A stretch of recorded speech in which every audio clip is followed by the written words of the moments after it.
You're listening to Carolina Forest Panther Football on the Carolina Forest Panther Football Network. And it starts right now.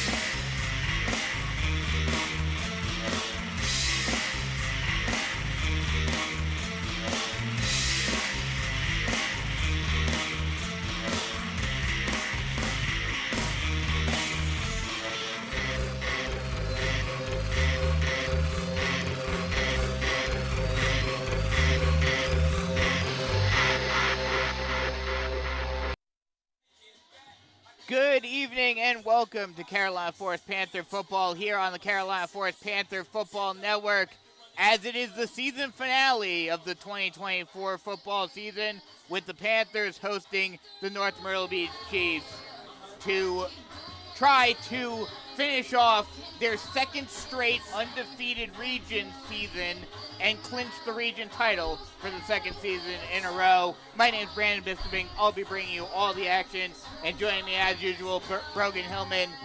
5-3-1 Panthers, 3-5 Chiefs. Brogan, Panthers trying to clinch the region for the second straight year. Only the third time the Panthers have won the region, also winning it back in 2019. How big would this be for the program, being able to go back-to-back and really solidifying their dominance here on the Grand Strand?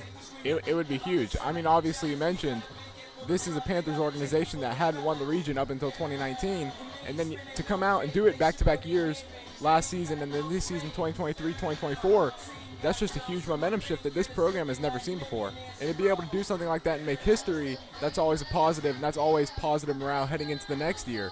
You know, a lot of these guys are juniors in the starting lineup returning for their senior season. It's going to be a similar look at squad besides some changes to quarterback and maybe that O-line depth. So to have the momentum of winning 2 back-to-back region championships and then going in with most of these guys returning for their final season, that's just even more momentum built up to the squad. And obviously, we're going, next year is a completely different story. But, the crazy thing about it is that every year you go into the season with the Panthers thinking, okay, how are they going to replace this guy? How are they going to replace this guy? And then someone always inevitably steps up and takes on that role. And it's just, I think it's a testament to Mark Morris's system where it's just,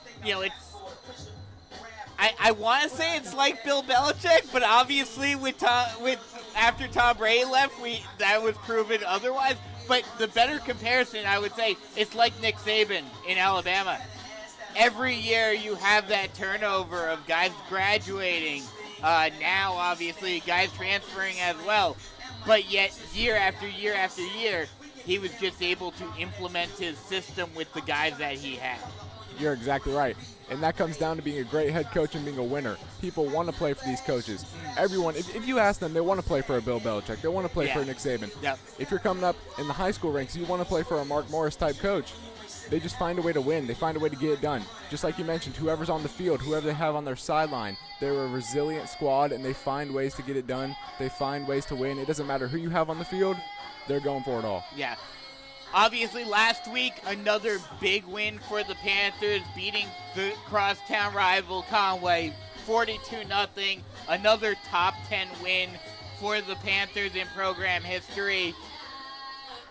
And again, another game where you had that, not just the two-headed monster, but three-headed monster of the running game, all three running backs, or the three main running backs of the four, each getting 2 touchdowns last week. What kind of statement, and we talked about this earlier on in the season with how Mark Morris schedules and the non-region play not being as good as you would like to see, but now they are hitting their full stride as we head into the playoffs. How important going into the playoffs is getting these big victories? It's very important. And you're exactly right. A little bit of struggles early on in the gauntlet. We know they love to schedule these super hard opponents. Then you come out region play, they're just getting hot at the right time. They're playing these opponents, which we knew they should be able to take care of. But not only have they taken care of them, they put them away completely. They've been coming out here region play. No one's really given them a tough battle besides Myrtle Beach, and even they pulled away late in the fourth quarter in that game. So it's really their region they just ran through. In all of these big wins, building momentum is that you expect this week after week. You come out and you play hot. No matter what, they're finding ways to put a crazy amount of points on the board, a crazy amount of yards on the ground. So getting hot at the right time and being able to carry over these performances into the next week, it's a big momentum shift for this squad, and it's definitely the time that you want to get hot. Obviously, this is the last week of the season. If the Panthers win tonight and they get the region championship, they will get a first-round bye with the new playoff system in 5A. The top 4 teams in Division 1 of 5A, the top 4 teams get a first-round bye, and the region champions get the first dibs on those spots. So if the Panthers are able to win tonight, they will not only clinch the region, but get a little help in the playoffs by getting that first round bye and then a playoff game in a couple of weeks. The Chiefs come into this game after a very up and down season for them as well. Not quite the gauntlet that the Panthers had in non-region, but they also struggled in non-region, not winning a single game, losing to Goose Creek, Darlington, West Brunswick, who the Panthers dominated. Panthers beat West Brunswick first week of the season 48-20. North Myrtle Beach lost to West Brunswick 32-27, and then also losing to Loris, who the Panthers struggled with during the CNB Kickoff Classic as well. So, but then the Panthers, and I think this is more of a testament to how lopsided Region 6 5A is. The Chiefs come in and beat Conway, beat Socastee, beat St. James, handily I might add, and then lose to Myrtle Beach 21-6 last week. So it really is, it seems like Carolina Forest is at the top, Myrtle Beach is right underneath them, and then North Myrtle Beach is the number 3 team in this region. We'll step aside real quick for the national anthem and then come right back with some final thoughts and get you ready for the season finale here on the Carolina Forest Panther Football Network. Switching is easy. We do it all the time. We switch on the lights. We switch TV channels. Some of us switch partners while square dancing. Well, that's a stretch. But what's not a stretch is how you can switch and save with State Farm. In fact, State Farm agent Tony McAfee, right here in Carolina Forest, can switch you over so you can start saving today. Tony and his team are ready to welcome you to the State Farm neighborhood. With Tony McAfee, it's easy to switch and save. Just give him a call. When you want the real deal, like a good neighbor, State Farm is there. Jennifer Mullen with Realty One Group Dockside is a 31-year resident with 18 years of experience representing both buyers and sellers. Jennifer has extensive knowledge of the Grand Strand real estate market and especially the Carolina Forest area. If you're ready to kick off your home search, contact Jennifer Mullen at yourcoastalrealtor.com. Again, that's Jennifer Mullen at www.yourcoastalrealtor.com.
We are just moments away from kickoff for the season finale here at Panther Stadium between the Carolina Forest Panthers and the North Myrtle Beach Chiefs. And the Panthers tonight have a new Panther blow up to run out of, filled with smoke. Got the smoke. The smoke machine's working too. It's they're upgrading. That's exactly right. Brand new, came in this week. Saw it pulling up to the stadium today. I was like, "What is that thing?" Yeah, I noticed it when I walked in. I looked over to the scoreboard and I noticed it. I was like, "Wow, that's fancy." They went all out. They went all out. That's for sure. They did. So a great way to start the season finale and get these fans pumped up for this one. Pretty good crowd here. Kind of a decent crowd over on the North Myrtle Beach side as well. About half full. Kind of surprising that it's not more full, as it's only about a half-hour drive from Little River down here to Carolina Forest. But before we get this one underway, Panthers obviously want to finish off the perfect region schedule, win their second straight region title. What do they need to do tonight to make that happen? Well, we've seen it all region play, and that's getting this running back carousel going, especially your workhorse in Jaron Fox, right behind him Chris Livingston, and then right behind him Javier Higgins. If you can get these running backs going, even one of them, to have a good night on the ground, there's really no defense in this region that can contain them. No region opponent can contain this Panthers offense. They are just electric once they get going, because they can get going on the ground with three talented running backs, and then you flip it to the air, and a quarterback with Patrick Mullen that can throw the ball downfield. He's a big vertical threat to a guy in his 4.4 speed, Raheem Frazier. Then you turn around, you have another very fast receiver in Kavon Ward, Hayden Souls. You have, just going back into the depth of receiver as well, Caden Cole and Nixon Cone. There's no lack of talent on this team.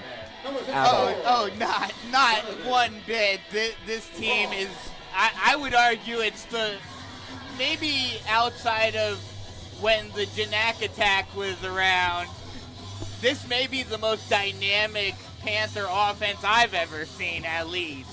It just seems you can get burnt on any front at any time. As they are at midfield, well, at the 40 for the coin toss, waiting to see what the result is. And obviously you want to win the region and have that region championship and all of that.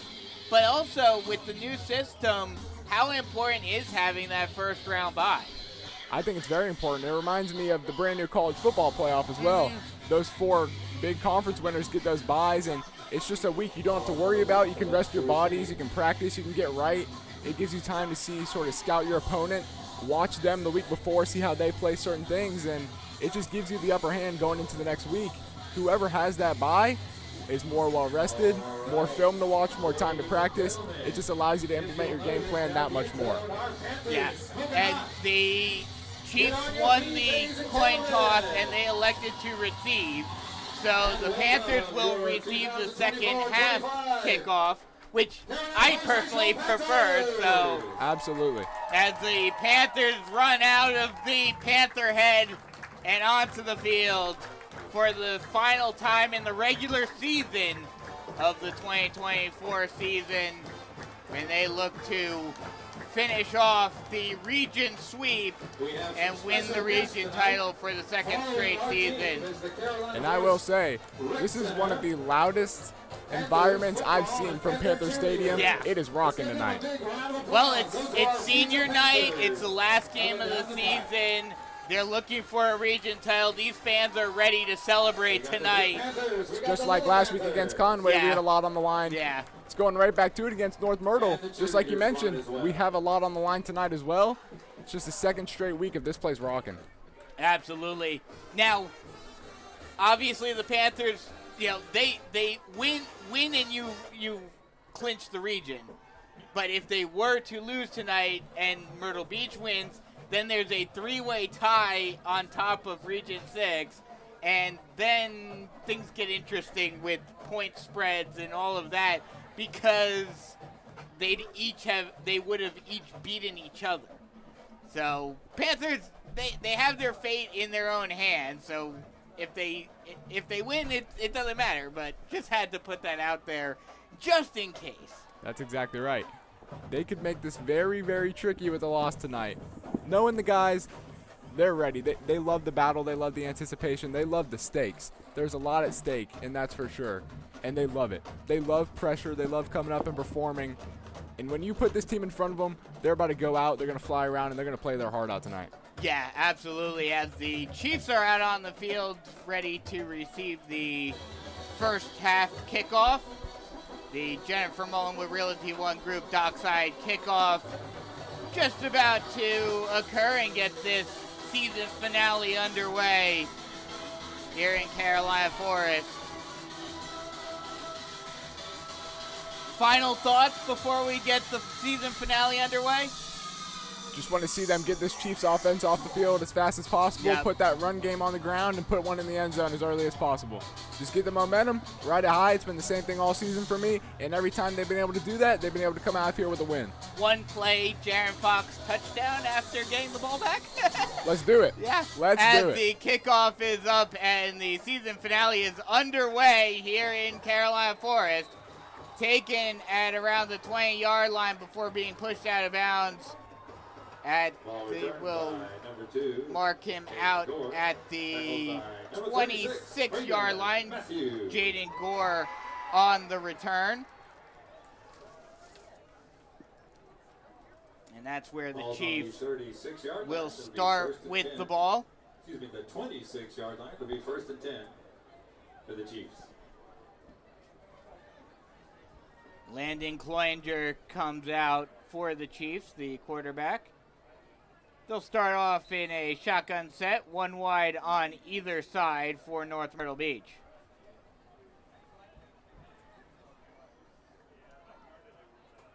Cloninger takes the snap, hands it off, and it gets blown up. A prowl of Panthers right there to take down Drew Prince on the carry for a... They're going to say he just got back to the line. And that's exactly what you want to see. Very first play is a handoff. The Panthers fit right up the gut, come out.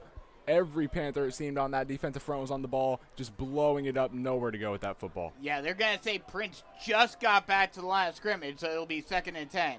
Shotgun set, one wide on either side. Motion man. They'll run a triple option, hand it off to Prince on the triple option, and he'll get a gain of 4, and that'll bring up 3rd and 6. And it's a funny story about Drew Prince at running back for the Chiefs. He was actually a Ten Oaks kid, which should have fed into Carolina Forest, ended up transferring to North Myrtle at the last minute before freshman year. So this was a future Panther, it looked like, for the longest. And maybe a little bit of a rivalry there because of Prince transferring, very similar to what happened a couple of years ago with Zion Gilbert transferring out to South Florence, and then the Panthers playing South Florence in that little added bonus as Prince gets the handoff, and again, another prowl of Panthers right there to stop him this time for a loss of 2, and that'll bring up a 4th and 8. And we saw it right there as this Panthers defense, just like I said I wanted to see on the opening drive, come up, fit up, get a 3 and out. You see the Chiefs already backed up deep in their own territory having to punt. That's exactly what you want to see to open up this game. This defense is flying around. Yeah, perfect start to the game defensively for the Panthers. 3 and out. Low snap, but it is punted away by Cloninger. A long punt. Panthers will let it bounce. Oh, no, actually will take it and trying to get around the near side corner. But getting taken down, Carson Kwan getting taken down at the 39-yard line, but there are flags on the play, so we'll wait to see what the penalties are. This may be getting pushed back even further. That's exactly right. And as a punt returner, you're always taught in high school, Peter, get away from that football. Yep. But I don't mind taking it out there. He saw the bounce right in front of his face and no defender in the area. He had a little bit of a lane. He took it up.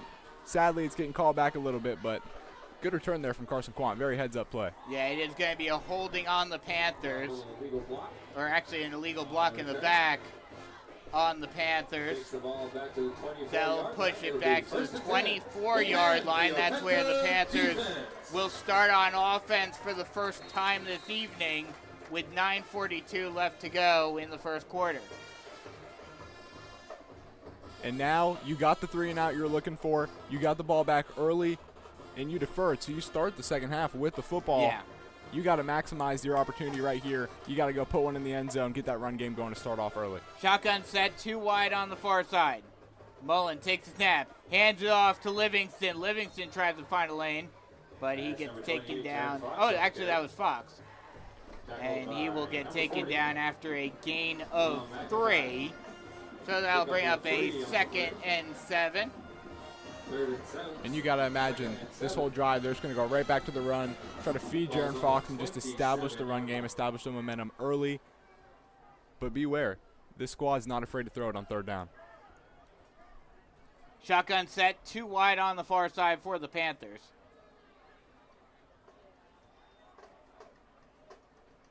Mullen takes a snap. They'll throw it on 2nd down. It's completed for a 1st down and a little bit more. Ball caught by number 10, Hayden Soul. Hayden Souls on the reception, and that'll be the first Tony McAfee State Farm Carolina Forest 1st down of the evening. And that one's good for 10 yards. Mentioned You- throwing it on I 2nd was down. just gonna, well, you mentioned throwing it on 3rd down. That's right, that's right. But they decided to throw it on 2nd down. They this beat me time. to the punch. Yes. And that's something that they've been so thankful they've been able to implement this season. It's just being able to throw the ball and really mix in this mixed offense because it's made a whole difference in this dynamic. Shotgun set, 2 wide on the far side. Mullen, high snap, hands it off to Fox. Fox finds the lane, and he'll get wrapped up from behind after a gain of 10. Depending upon the spot, yeah, they're going to say he got enough for another Tony McAfee State. No, they're actually not. They're going to say, oh, no, now they decide. The refs were a little uncertain, but they do say he just got enough for another Tony McAfee State Farm Carolina Forest 1st down. A little bit of a pump fake there. Yeah. 1st and 10, ball on the 47-yard line. Shotgun set, 2 wide on the far side. Mullen, high snap, hands off. Oh, no, keeps it himself. Mullen will go on the read option, and he's gone. He's got one man to beat, and he does get wrapped up at the 30-yard line. But another Tony McAfee State Farm Carolina Forest 1st down on the read option. And you want to talk about how dangerous this squad is on all fronts? How about it? Start off your drive, hand off to Fox. Then you pass the ball. Then you go right back to Fox for him to break one. And then you keep it yourself and you break a big one. They've been moving the ball in 5 plays on this opening drive in 4 different methods. Talk about this dynamic and this balanced offense getting going. We're seeing it on full display this early on in the game.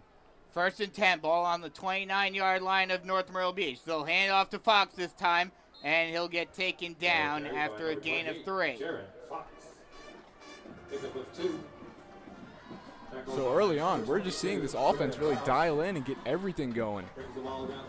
It's not often we see this momentum get started this early. This offense looks like they're playing with a different fire tonight. They'll say he only got 2, so it'll be 2nd and 8.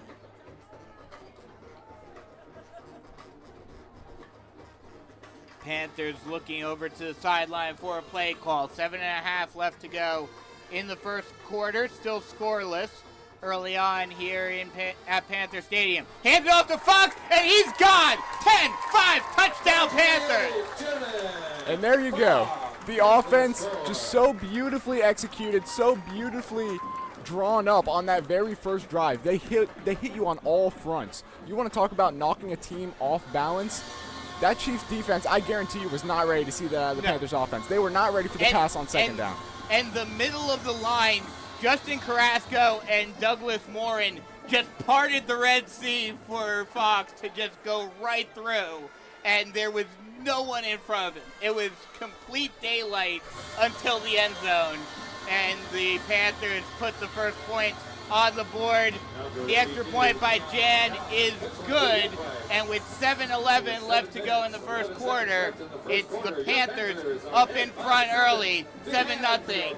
We'll take a quick break and come right back with more Carolina Forest Panther football action. Switching is easy. We do it all the time. We switch on the lights. We switch TV channels. Some of us switch partners while square dancing. Well, that's a stretch. But what's not a stretch is how you can switch and save with State Farm. In fact, State Farm agent Tony McAfee, right here in Carolina Forest, can switch you over so you can start saving today. Tony and his team are ready to welcome you to the State Farm neighborhood. With Tony McAfee, it's easy to switch and save. Just give him a call. When you want the real deal, like a good neighbor, State Farm is there.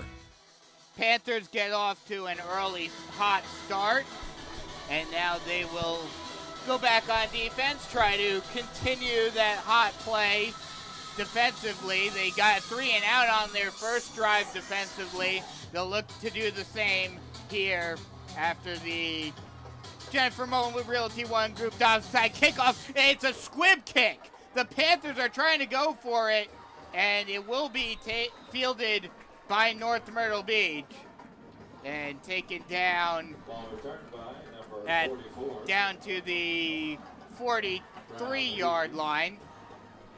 But a little trickeration early on for the Panthers, rather. I don't know what the idea was there with the squib kick. I'm Maybe not sure either. try to bounce it off a Chiefs defender unwillingly and see. Yeah.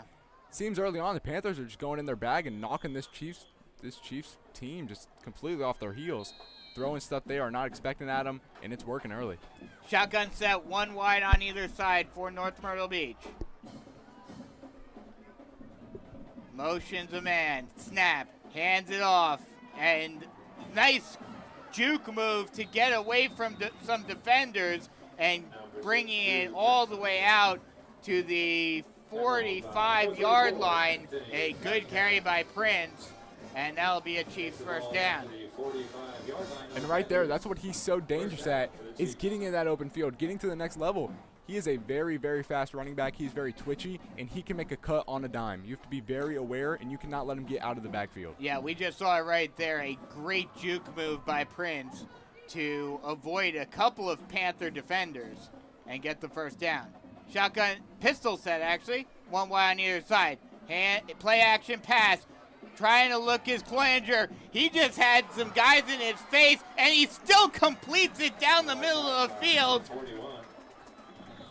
Robert Papano with the catch, the tight end, and that's another Chiefs first down, but there is a flag, however. I don't know what the Panther defenders were doing. They were right in Cloninger's face, and they just stopped. Right there, it looks like just a little bootleg, little play action there looking. Drew Prince has been the workload so far. He's touched the ball every single play for this North Myrtle offense. This one will be coming back, but regardless. I think there's a reason why that was coming back. I think that was an RPO, and there were a few linemen downfield. It was an ineligible man downfield penalty, and that's what will negate that big play for the Chiefs. And that makes a lot of sense because, like you mentioned it just seemed like he was back there all day, and everything got open out of nowhere, really led up. This defense knew this must have been coming back or something, because they did not play through the whistle on that one. So that'll bring up a 1st and 15 for the Chiefs. Shotgun set, 2 wide on the far side. Snap, hands the ball off, trying to find a lane, trying to bounce it to the outside, but the Panthers are right there to hold Prince to only a gain of 1. Tackled by number 7, Brody Bailey. And they are doing exactly what they need to. Actually, they're not even going to. Oh, yeah, they are going to say you got a gain of 2, actually. So that will bring up 2nd and 13.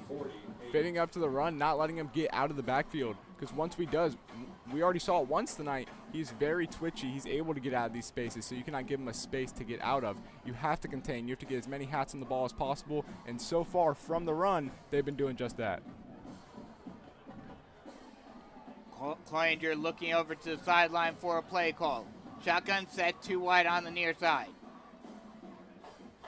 Motions a man, play action pass, pressure coming, screen pass out is incomplete. Great defense by the Panthers, and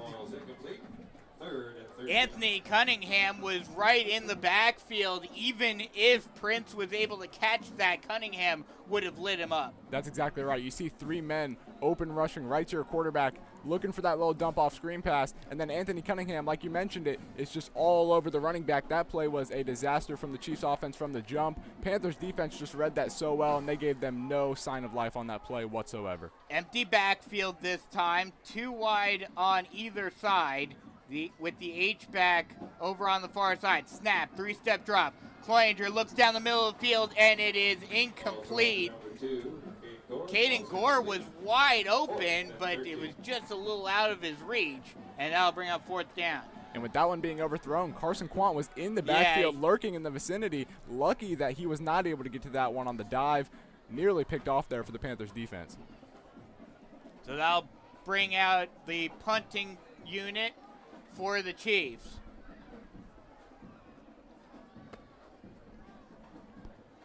Cloninger, low snap, is able to get the punt off. It will be caught at the 12-yard line, trying to find a lane and bringing it up to the 25-yard line is Quant, and that's where the Panthers will start on offense once again. And this defense is doing exactly what they need to, and that's getting this offense off the field. You want to draw as many 3-and-outs as possible. You want to get them off the field as fast as possible. And what we have seen is just this D-line, these linebackers, the whole box, crash out on the run, not give them anywhere to go, and give the ball right back to the offense as effectively as possible. It seems like in the battle of the trenches, the Panthers are dominating on both sides of the ball, but especially on the defensive side. They've been able to get into the backfield on the running game and the passing game all night thus far. That's exactly right, and that's the same exact momentum you want to see carried out throughout the whole night. And a timeout is called by the Panthers with 5:04 left to go in the first quarter. I guess maybe a little miscommunication or something for the Panthers, which caused Mark Morris to take a timeout. We'll take one with them. With 5:04 left to go in the first quarter, 7-0 Panthers in the lead. Jennifer Mullen with Realty One Group Dockside is a 31-year resident with 18 years of experience representing both buyers and sellers. Jennifer has extensive knowledge of the Grand Strand real estate market and especially the Carolina Forest area. If you're ready to kick off your home search, contact Jennifer Mullen at yourcoastalrealtor.com. Again, that's Jennifer Mullen at www.yourcoastalrealtor.com. Panthers getting ready to drive once more, trying to extend their 7-point lead. And we were talking about it off the air, probably maybe either some miscommunication or Mark Morris might have seen something that he wanted to prepare for before the first play of this next drive. Shotgun set, 2-back set for the Panthers. They'll hand it off. Fox finds the lane, and he's gone. He's got no one in front of him. 20, 10, 5, touchdown Panthers! And if you look over here, I'm just laughing. Honestly, I have my hand in my head just laughing. You're going to give the open field no secondary, no safety help in the backfield. You know that with a running back as capable as Fox, as talented as Fox, you're not going to put anyone on top just in case he does break out through the first level. That's just foolish defense right there. Preparing for Jaron Fox, you got to do better than that. You know he's going to run all night, and he just broke a gap, and you gave yourself a position. There is no help in that backfield. No. It's a lost cause. There was no one in the middle of the field, and as soon as he broke through that second level, he was gone.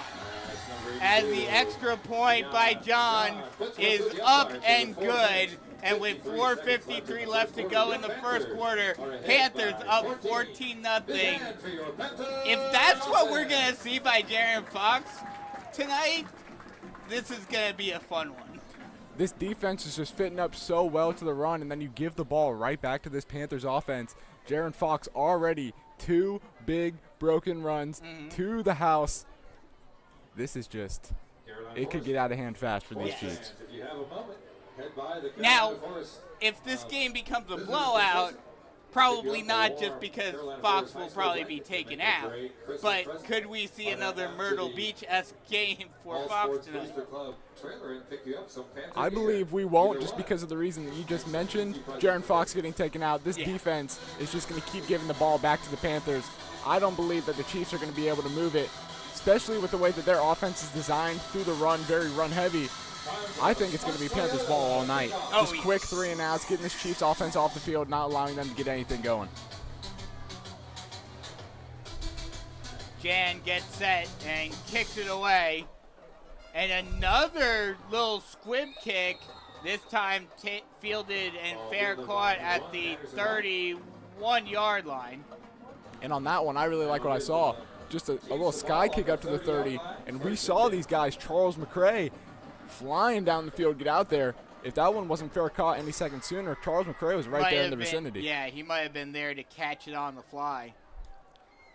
But either way, the Chiefs will start with the ball on the 30-yard line. Shotgun set, one wide on either side for North Myrtle Beach.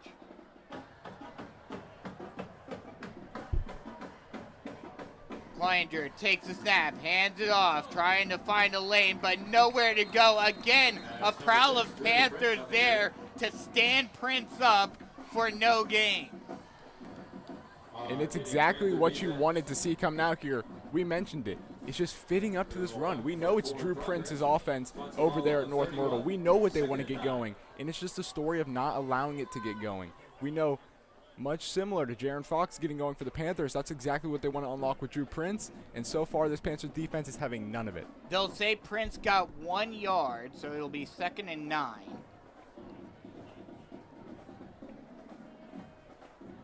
Snap, two-step drop, throwing it to the near side, caught along the sidelines. That is Andrew Kreider making the reception, and he'll get a gain of 7, and that'll bring up a 3rd and 1. And this is a big 3rd and 1 here, especially for the Chiefs. Knowing they're down 2 scores very early in this matchup, if they don't get the ball downfield, if they don't put points on the board, this could get out of hand very, very fast. And it's most likely going to the backfield right here. Drew Prince, your big skill guys, just fit up, and once again, these Panthers just want to stuff the run on 3rd and 1. Originally, we're going pistol, now audibles to a shotgun set. They'll hand the ball off this time to Jaden Chestnut, and he'll get enough for a 1st down for the Chiefs. He'll take it down to the 48-yard line, so it'll be 1st and 10 from the 48. 3:40 left to go in the 1st quarter. 48-yard line, 1st and 10 for the Chiefs. And that's exactly what the Chiefs needed, because now they're moving the ball. They have a brand new set of downs. They're nearing midfield, and it just gives them a sense of life. Shotgun set, 1 wide on either side. Snap, hands it. No, Cloninger keeps it on the read option. He's got a bit of space. He's still on his feet and finally gets taken down at the 35, 30. Yeah, they're going to mark him down at the 35-yard line, but that's another 1st down for the Chiefs. And now they're sort of implementing their offense where they're able to hit these read options. They're able to get different backs involved. They're able to move the ball in different ways we've seen other than Drew Prince. So for the Chiefs, a little sign of life here, and that's exactly what you want to see coming out of your offense. Shotgun set, 2 wide on the near side. Cloninger takes a snap, hands the ball off, trying to bounce it to the outside, but the Panthers do a good job of containment, keeping Prince to only a gain of 3. Pick up a 4 on the play, 2nd. They'll say he got 4, so it'll be 2nd and 6 from the 31-yard line. And the Chiefs, now they're continuing to move the ball a little bit. They're chipping away. They're at the 31-yard line, nearing red zone. And for them, a score here, again, like we mentioned, would be huge to put them right back in the game, open the door a little bit for them. As they near the red zone, it's sort of this defense right back in that bend, don't break situation. Shotgun set, 1 wide on either side. Motions the wide receiver. A triple option. Cloninger keeps it himself, but the Panthers are right there to shut it down. He is able to get a gain of 1, but that'll bring up a 3rd and 5 now for North Myrtle Beach. And right there, Joseph Dials is able to sit up and make a great tackle. That quarterback on that keeper looks like he wants to cut it up. He wants to get more yards jumping back into the inside. Joseph Dials sets his feet, locks on, and he does not let him go anywhere once he gets in his sight and in his grasp. Goes straight to the ground, and that's a great play by Joseph Dials to set the edge. They'll go pistol this time, with 2 H-backs now moving them. Shotgun set now. Hands the ball off, and a great job by the Panthers to shut down that run. That's number 6. Drew Fritz on the carry, tackled And by we're just number seeing him 7, come up and Brody fit all Bailey. night. Brody Bailey was up on the line from the safety position, and he blew that run by Prince up. Gain on the play. And that's exactly what that Panthers defense had dialed up. That's what they wanted. And now that puts that Chiefs offense in a very, very awkward 4th and 5 from their own 30-yard yeah. line. Exactly right. 30-yard line, even more backed up. Now what are you going to do? Down 2 scores late into the first quarter. They have a very interesting decision on their hands. And I believe North Myrtle Beach called a Their goal timeout. is to provide the highest quality service at the lowest possible price. But either way, both teams are on the sideline now. No indication of a timeout, but both teams did go to the sidelines. And now you're kind of in no man's land, at least in high school, right now, where you basically have to go for it. You're exactly right. It's a very, very awkward 30-yard line situation. They'll go pistol, 2 wide on the near side. Cloninger takes the snap, hands the ball off. Oh no, Cloninger keeps it himself and throws it. It's completed along the far side sideline on the play action pass for a 1st down. Getting it to Brown Reeves, the big tight end for the Chiefs, and that's enough for a Chiefs 1st down. Brown Reeves having offers from Citadel and Murray State, so kind of surprising they haven't gotten him involved earlier, but now looks like they're going to try to get him involved, and he gets the Chiefs a 1st down. Shotgun set, 1 wide on either side. Snap. Oh no, hands the ball off, and getting through the hole before getting taken down at the 1-yard line is Chestnut, and that'll bring up a 2nd and goal from the 1. And all of a sudden, they went from being backed up at the 30-yard line, 4th and 5, to 2 quick-fire plays with this offense to get them right back down within the 2-yard line. They're knocking on the door of a score, 1st and goal. Trying to open this door right back into this game. Yeah, that'll actually be enough for a 1st down. So it'll be 1st and goal now. And the Chiefs trying to cut the deficit in half. Snap. Hands off to Chestnut. Chestnut tries to bounce it around the corner, but he's stood up by a prowl of Panthers for no gain. And that will do it for the 1st quarter.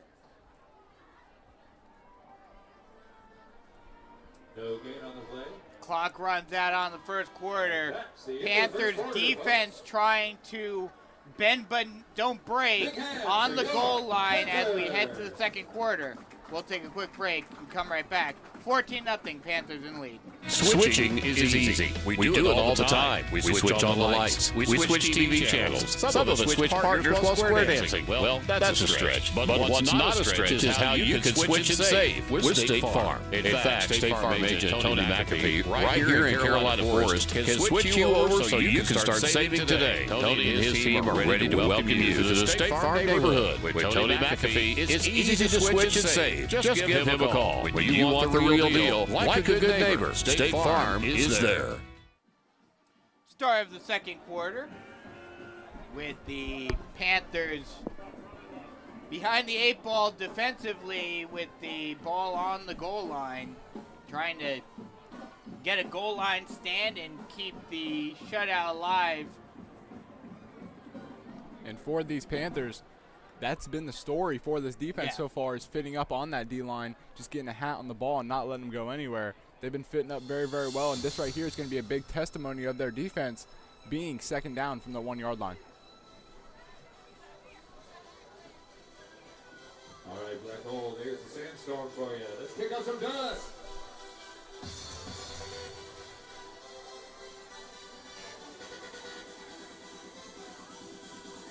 And for the Chiefs, 3 big opportunities to punch one into the end zone here. You got to imagine they're going to this run game. It's been so effective for them on this drive. You got to imagine they're going right back to that. And for the Panthers, it's just a matter of fitting up in the trenches. They're going to go single back. They're going to go basically in a goal line formation, and they're going to have a false start. And that is huge, especially being second down from the 1-yard line. Now you're going to be back all the way up to the 6. You're going to have to work this all the way back, nearing inside the 5-yard line. So just a big killer. 3 opportunities from the 1-yard line. Draw it back. Now you're at the 6. And something you don't see very often in high school football, Cloninger going under center. That's right. So used to the shotgun set. Apparently no penalty. They're going to let him run it from the 1-yard line. Cloninger hands the ball off, and they will get it in for the touchdown. Prince on the carry, and that will cut the lead for the Panthers in half, assuming that they're able to make the extra point. Braden Russell coming out to kick the extra point.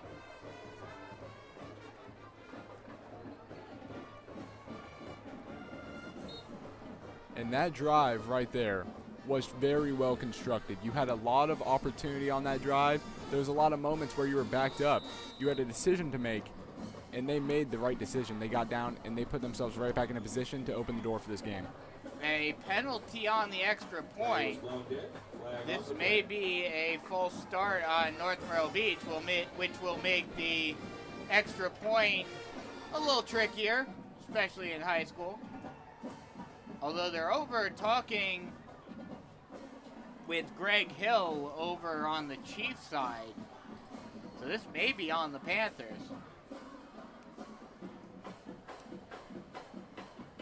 It's going to be an offsides on the Panthers. And they will decline it. They'll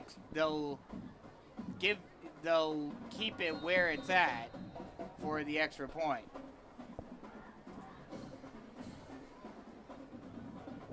Russell getting ready to kick the extra point.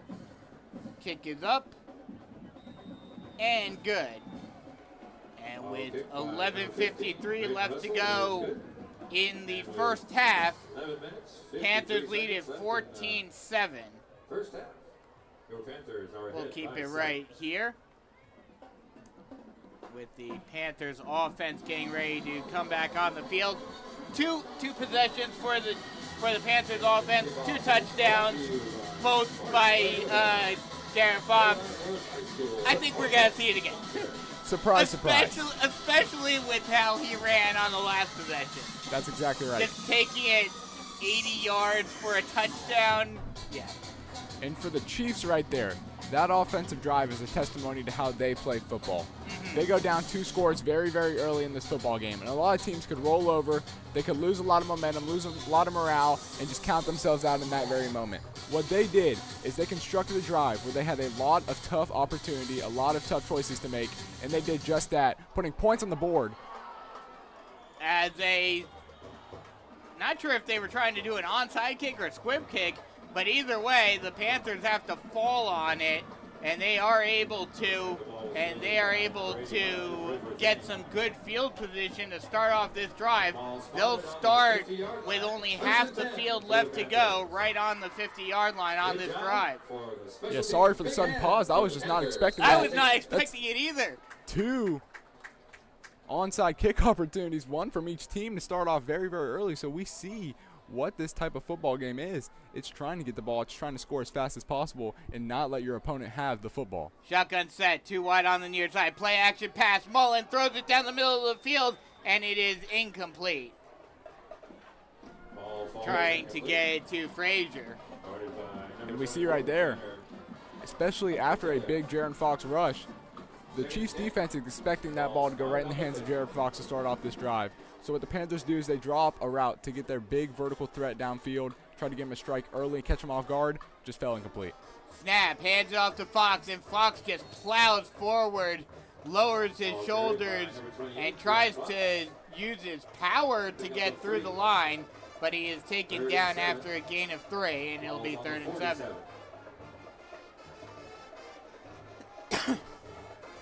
And this right here, a big 3rd down for the Panthers, because you do not want to go 3 and out on a drive after the Chiefs just go down and put a touchdown right on the board. Snap, speed option, pitches out to Fox, and Fox gets stood up by a tribe of Chiefs for they will say he got back to the line, so it'll be 4th and 7. And at this point, you'd have to imagine that the Panthers will have to punt it away. So the momentum now swinging a little bit in the Chiefs' direction. That's exactly right. That's why you need to capitalize off your early 2 touchdowns. You need to ride that momentum and keep it going. Instead, the Chiefs have done a great job at bouncing back, showing resiliency, putting a touchdown on the board, and now it appears they're going to get this football right back and try to do it again and tie the game. Hold that thought, because the Panthers are going to go for it on 4th and 8. Snap. 1-step drop, looking far side, and it is almost intercepted. And that will be a turnover on downs for the Panthers. And now the Chiefs have half the field to go to try to score and tie this one up with 10:45 left to go in the first half. And just like that, the Chiefs are down 7. They're down 1 score with the ball at their own 48-yard line.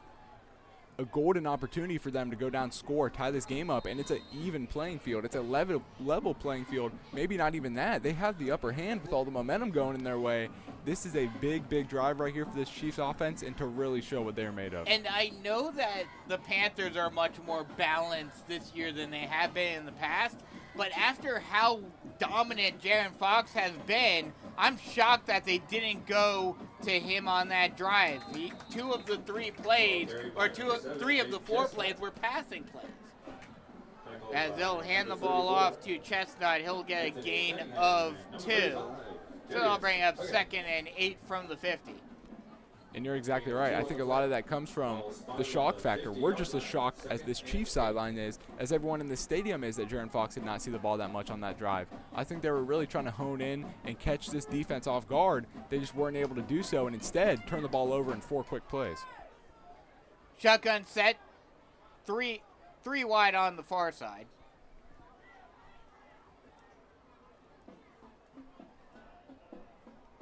Cloninger. Gang set, takes a snap. He'll roll out to his left, looking, and he's got some pressure. He's lofted up into the air, out of bounds. Incomplete pass. That was a very risky play.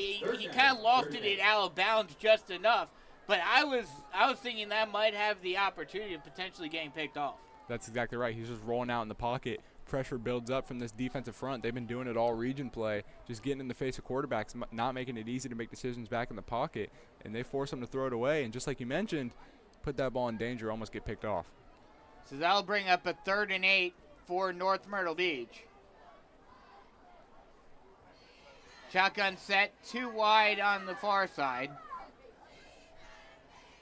Cloninger takes a snap, hands the ball off, trying to get it around the edge, and does. Gets the first down and plows into a Panther defender. Drew Prince gets the first down and more before getting taken down at the 35-yard line. And that's where he excels, getting the ball on the sideline, having room to run, hitting top speed, and just going, lowering his head and running. We see him running through Ethan Gardner, the corner on that play, just able to stop him down and force him out of bounds. But Drew Prince is a very powerful, very speedy back. 1st and 10, ball on the 35-yard line of the Panthers. Shotgun set, 1 wide on either side. Cloninger takes the snap. Keeps himself on the read option. He'll try to get the first down himself, and I believe he did. Yeah, depending upon where they mark it, he got the first down. That's a gain of 12 for Cloninger, getting it down to the 23-yard line. So now what we've seen North Myrtle Beach be able to do is really open up this offense and run the ball at their will. They're handing the ball off to Drew Prince, letting him run up the sideline, make big plays. They're running these quarterback keeps, and they're working effectively up to this point, moving the ball, nearing red zone once again for the Chiefs. They're knocking on the door to tie this game up and even the playing field. Shotgun set, 2 wide on the far side.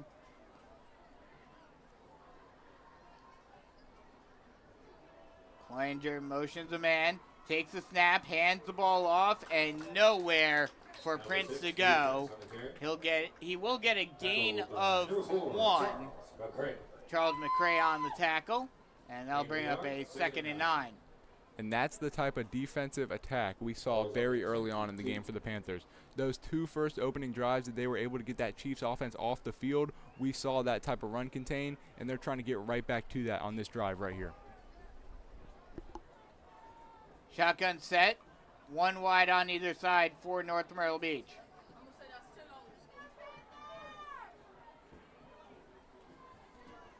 Cloninger, long look.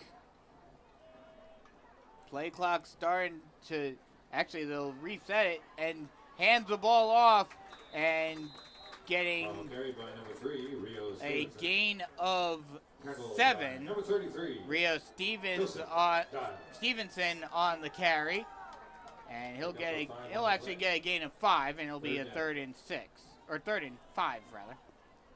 And right here is an opportunity for the Panthers defense to get a big stop. They're driving. They're inside the red zone. They've been moving this ball on this drive at their own will. Are you going to slow them down? Are you going to be the one to make a play? Or are you going to be the one to fit up, draw them down, cause a big 4th down, and really make them make a tough decision once again? Pistol set, 1 wide on the far side, and whistles are blown. And this may be a false start on North Myrtle Beach. No, it's actually going to be an offsides on the Panthers. So we'll see where they mark it. They're going to say he was a little under or a little beyond 5 yards. So it will be a 3rd and inches now. 3rd and short. And this 3rd down marker, like you just mentioned it, right at the first down.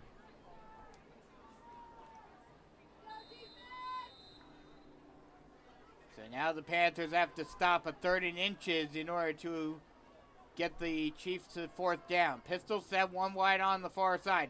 Hands the ball off. Stevens tries to bounce at the outside.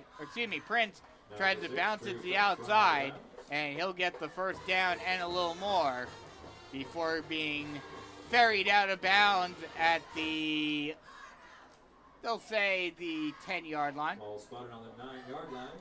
Actually, the 9-yard line. And once again, the Chiefs are inside the 10. Another golden opportunity for them to punch this one in with Drew Prince. He has been the workload so far. He has been the guy that we want to get going, and they've started to get him going here later in the 1st quarter, leading into the 2nd quarter. And he has been the reason they are right back in this game. They need to be able to slow him down, contain him, and ultimately take him out of this game like they did those first 2 drives to open up this game. Pistol set, 1 wide on the near side. Snap. Hands it off. Prince tries to bounce it outside, but gets wrapped up from behind for a tackle for a loss. A great job right there by Brody Bailey getting into the backfield from the safety position again and getting another tackle for loss on Prince. You're exactly right. That's his 4th tackle of the night already, his 2nd for a tackle for loss. He's just been flying around making plays on the line, off the line, back up in the safety position. He's been able to come up, fly around, make these great tackles, and ultimately try to hold this Chiefs offense back. So that'll bring up a 2nd and 15, or 2nd and goal from the 14. Shotgun set, motions a man, hands the ball off, trying to plow through the line, but nowhere to go. Chestnut gets taken down after a gain of 2. And that'll bring up a 3rd and goal from the 12-yard line. And they're playing that type of contained run defense that we saw to open up this contest now. 3rd and goal all the way back up outside of the 10-yard line. Just keep them out, stall them out, make them 4th down, 4th and long, 4th and goal in a very awkward spot. Make them have to make a tough decision once again. That's been the common theme here for the Panthers defense, just putting this offense in awkward spots. Shotgun set, 2 wide on the near side. Cloninger takes the snap, keeps himself on the read option, trying to break through, but gets taken down from behind at the 6. And he has definitely shown no fear of keeping this football. tucking it, taking it himself. We've seen him rush time and time again. It seems like he's keeping it almost once or twice a drive for himself, and it's been working very, very effectively. You have two threats in that backfield you have to account for, in Drew Prince and the quarterback keeper. And it looks like they're going to kick the field goal. And now whistles are blown. Good tackle from behind by Joseph Dial on that last play. That's exactly right. He's also been having a great game there in that backfield, just fitting up and making sure tackles. And there's a false start on the Chiefs, so penalties hurting North Myrtle Beach on this drive, and that may push them out of field goal range, depending upon what kind of leg Braden Russell has. Looks like they're going to keep him out there, however. So he's still going to try the field goal. It will be a 29-yarder.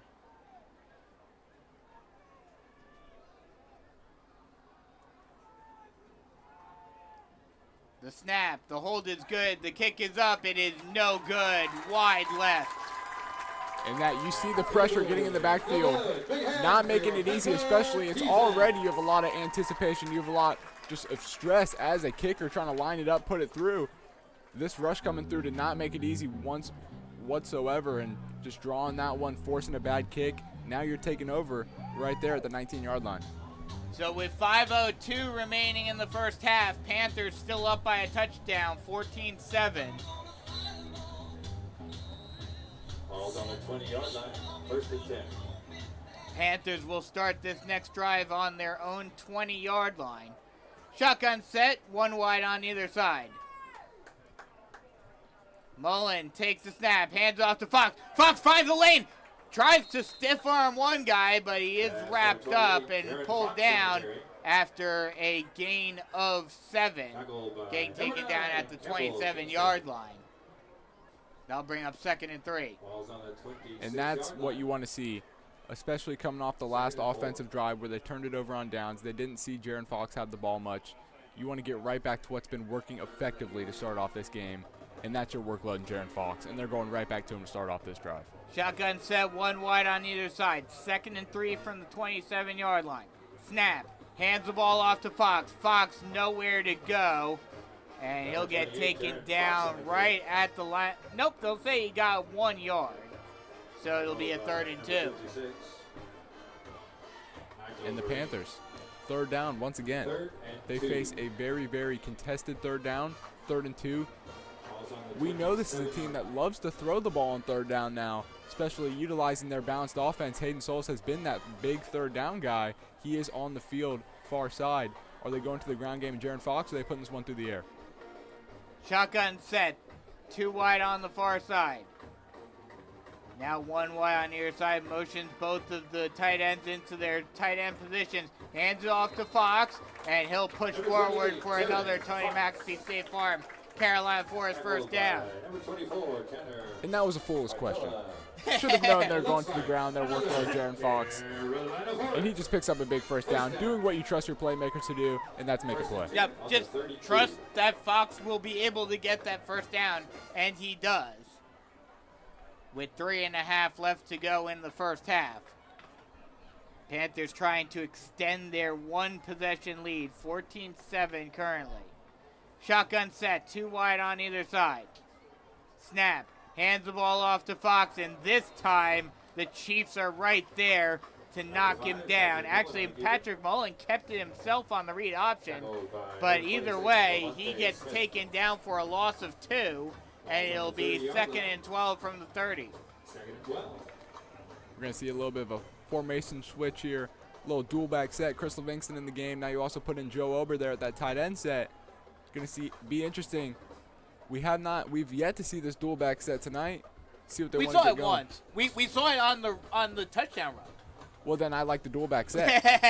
That they had the double back set when Fox took that 80-yarder earlier. So we're going to see if it works again this time. 2 running backs in the backfield. 1 wide on either side. Mullen takes a snap, hands it off, trying to find a lane, but this time nowhere to go. As Fox, actually Livingston that time on the carry, he's only able to get a gain of 1, and that'll bring up 3rd and 9. So you got to imagine, 3rd and long. We know on 3rd down, this is an offense that genuinely likes to throw the ball, especially to their big 3rd down target in Hayden Souls. That's where my mind goes instantly, especially backed up in your own territory. I imagine they put this on the air, maybe a little post route, a little slant route, and they find their big, reliable target in Hayden Souls to try to move the chains. A timeout was either called by the officials or because no change in the timeouts left on the scoreboard, but both teams are at their respective benches. And it appears as if 3 officials over there talking something over. Yeah. So I'll be interested to see what the call is here. 2:13 remaining in the first half with the Panthers leading 14-7.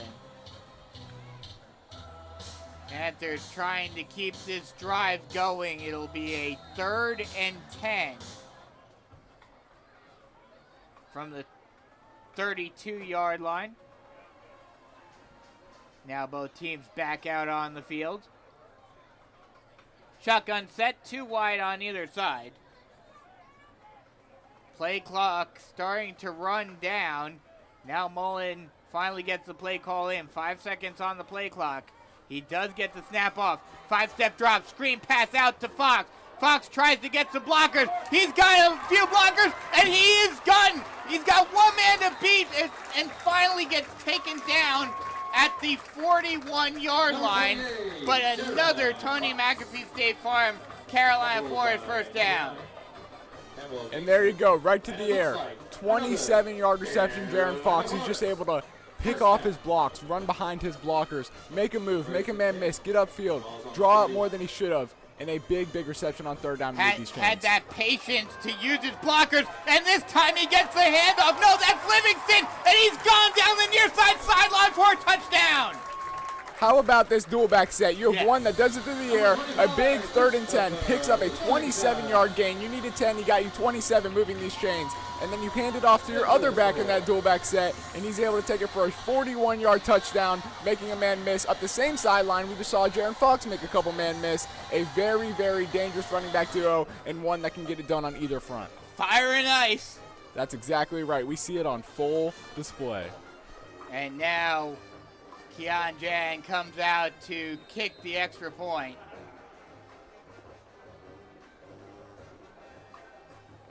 Kick is up and good. And with 1:47 left to go in the first half, the Panthers extend their lead. It's 21-7 here in Carolina Forest on the Carolina Forest Panther Football Network. Jennifer Mullen with Realty One Group Dockside is a 31-year resident with 18 years of experience representing both buyers and sellers. Jennifer has extensive knowledge of the Grand Strand real estate market and especially the Carolina Forest area. If you're ready to kick off your home search, contact Jennifer Mullen at yourcoastalrealtor.com. Again, that's Jennifer Mullen at www.yourcoastalrealtor.com.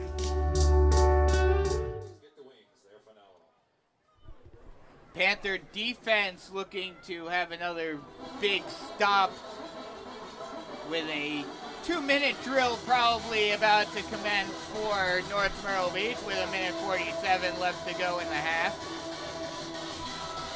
And for the Panthers there, to be able to take that much time off the clock and to be able to put a touchdown on the board, especially when you get the ball to start the second half, you now go up 2 scores under 2 minutes remaining for this Chiefs offense to try to do something. You put yourself in a very, very good position.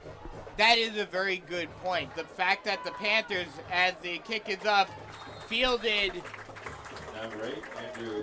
by Andrew Kreider, and he'll get taken down at the 23-yard line, and that's where, actually, excuse me, it'll be the 30-yard line, and that's where the Chiefs will start their drive with 1:41 left to go in the half. And like you said, that's a very good point. The fact that the Panthers get the ball back in the beginning of the second half, so if they're able to hold the Chiefs right here, not have them score, they could go up by 21 going into the start of the second half. Shotgun set, 2 wide on the near side. Cloninger takes the snap, hands it off, wide open lane, and he's got one man to beat, and finally taken down at the 35-yard line. But a huge gain by Drew Prince on the first carry of this drive, and that's not what you want to see if you're a Panther fan. And North Myrtle is now showing their ability to move the ball at ease. Move the ball very, very fast. One play, strike, all the way down the field to the 35-yard line into Panthers territory. This is a very, very dangerous offense, and you cannot count them out, especially in this 2-minute drill. A flea flicker. Cloninger getting pressure, stepping up into the pocket, lofts it up into the air, and it is out of the reach of everyone, incomplete. It is not every day you see a flea flicker in high school football. It's not every day you see that in football in general. So a little trickeration, just trying to push one vertical, catching the Panthers off guard. Secondary stood strong there and gave them no option.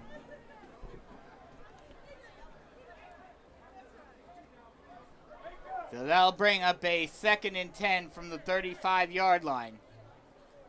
There's been a lot of trickeration in this game thus far.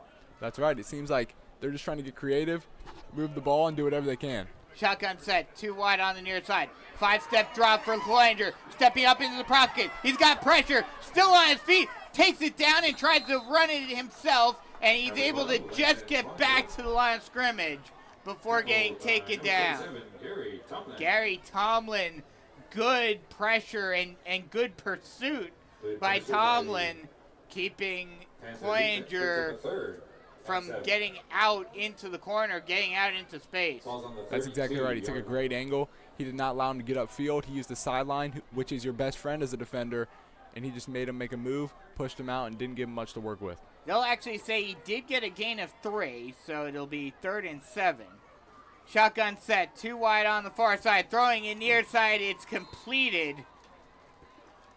That ball is completed out to Kreider, and they will say that that will be enough for a first down for the Chiefs. 1st and 10, ball on the 24-yard line, 53 seconds left to go in the half. And with Kreider being pushed out of bounds, that will stop the clock. Great job by the Chiefs being able to move it all the way down to the 25-yard line. Just under a minute to go in the half. Shotgun set, 2 wide on the far side, stepping up into the pocket. Cloninger now takes it down, takes it himself, still on his feet, almost getting tripped up, but is able to stay on his feet, get another first down for the Chiefs, down to the 8-yard line. And now, especially for a defense that's been fitting up, making plays, they've been getting pressure on this drive. They've been getting in the backfield. Just a great job by North Myrtle to evade the pressure in the pocket. And the offensive line for North Myrtle Beach, as the Chiefs call a timeout, but the offensive line for the Chiefs now are doing much better protecting Cloninger and forcing the defensive line of Carolina Forest to the outside and opening a space in the pocket for Cloninger to step up into. That's exactly right. And the Panthers, nonetheless, they're still able to get some pressure, make him think on his toes, but he's able to read his blocks. He's able to get upfield and get away. That's the thing. He's getting pressure, but that pressure is now coming from behind him. And he's able to step up into the pocket and take it down and run if he has nowhere to go passing-wise. That's exactly right. And for the Panthers, we know they have very fast speed in the pursuit. We know they can get there in the pocket. It's just they're getting there a second too late, a half second too late. You want to see if the Panthers can fit up and make a big sack, especially now with the Chiefs moving it down inside the 10-yard line. That would be the time for that, really push them out. We know they're not afraid to try to take their 3, kick their field goal. And that missed field goal earlier in the game makes this position that much more interesting for the Chiefs. Shotgun set, 1 wide on either side. Cloninger takes a snap. He'll keep it himself. And this time a prowl of Panthers are right there to take him down. They'll say he might have gotten... they're going to say he just got back to the line. So it'll be 2nd and goal from the 9 with 30.9 seconds left to go in the half. And I believe, North Myrtle Beach took their final timeout. And that could be impactful here because now if you run it and you don't get the touchdown, the clock keeps on running and you have to spike it. That's exactly right. For an offense, that's all about their rush attack. We know they put it through the air time and time again, but it's been the ground game. It's been Drew Prince in the ground game. They're going to try to get that going, and now you have no timeouts, so you really can't. You can't bank on rushing it up the middle, drawing all that time off the clock. You're going to have to try to take a shot or two here to the end zone and try to save and conserve as much time as possible. And you know what's risky about that? Landon Cloninger has a negative touchdown to interception ratio. He has 8 touchdowns and 9 interceptions this season. And especially with the way this Panthers team plays defense in the red zone, they've been very effective this season. We've been mentioning it all year about bend and don't break, and they've been doing a great job at that, especially tonight as well. And this would be a huge momentum shift for Carolina Forest if they're able to not just bend but don't break, not even laying any points on the board on this drive. Shotgun set, 2 wide on the far side. Cloninger, 1-step drop, throws it down the middle of the field, and it is incomplete. Trying to get it to Reeves, and some good defense by the Panthers, middle of the field. And that'll bring up a 3rd and goal from the 10. And right there, the Chiefs are frustrated with an incompletion, but that might have been in their better interest. If you get tackled there at around the 5-yard line where he was standing with defenders draped all over him, that clock is running, and it's the same down coming off the board. That an incompletion there might have been helpful for the Chiefs. But now you have to go into the end zone because it's 3rd down. So if you catch it in the middle of the field, they will throw it again, lofts it up, and it's out of the reach of everyone. Trying to get it to Anderson White, and that'll bring up 4th down. But as I was saying, you had to go to the end zone because if you throw it before the goal line and they catch it, you're not able to spike it. Oh, absolutely. Especially with the 4th down coming up, and now they're going to bring out this field goal unit once again, which for me, we saw this unit be able to get pressure on that kick, be able to draw that shank to the left. Now, it will be a shorter kick this time. It will only be a 25-yarder, and a timeout is called by Mark Morris to ice the kicker. Head on down to the 29 seconds left to go in this half. But I think for this kicker, regardless of the distance, that last kick was all pressure based off the Panthers unit being able to shank it left. If they can come and get a similar type of pressure, or they can get, regardless, even better pressure, because the pressure on that missed field goal wasn't even too crazy. They didn't have too many men in that backfield pressuring that kick.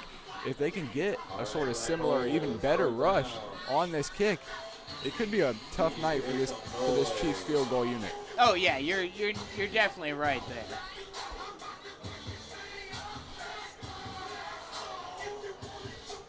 Now, if you're the Chiefs, does the timeout make you second guess your choice, or do you think they're gonna? It looks like they're gonna kick it still. I think you just try to take your points here. You've gotten stood up 3 plays in a row on this goal line, and really taking any points you can get against this Panthers team, especially giving them the ball back to start the second half, you will take. Braden Russell trying to make this an 11-point game. Snap, kick, and this one is good. So with 25 seconds left to go in the first half, it is 21-10. We've been seeing a lot of field goals this season for high school. That's exactly right.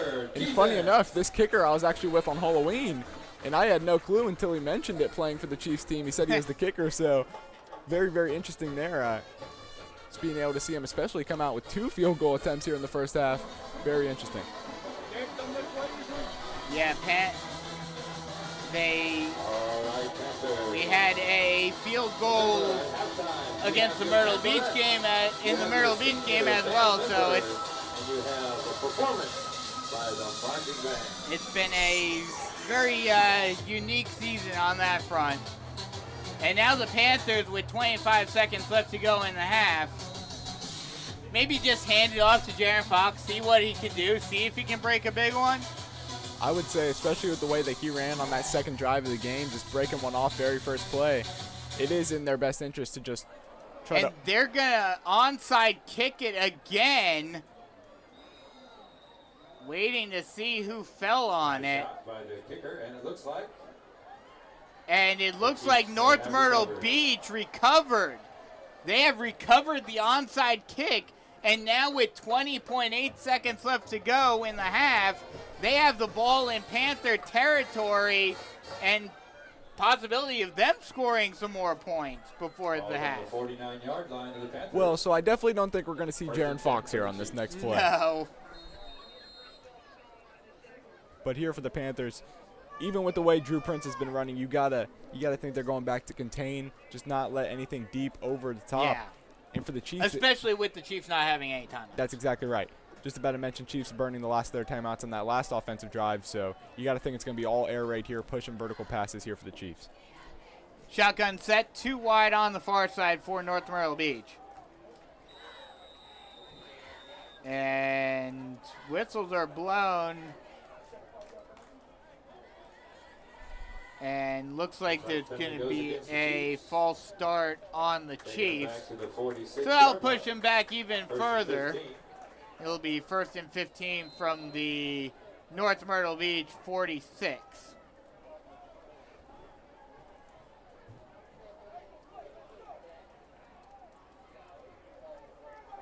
And now you're definitely throwing it on 1st and 15 with 20.8 seconds left to go in the half. Oh, no, actually, they're just going to knee it down and take us into the locker room. Okay. So you do the onside kick and don't do anything with it. Okay. Interesting. Very interesting. I guess if it's the way the Panthers like to just utilize the pooch kick and see if they can get anything, or that's just the way that they like to draw up their kickoff unit. But just like you mentioned, yeah, very, very interesting look there, especially just end the half and take a knee on it. Not something you see every day. No. And that will take us to the end of the half with the score 21-10, Panthers in the lead.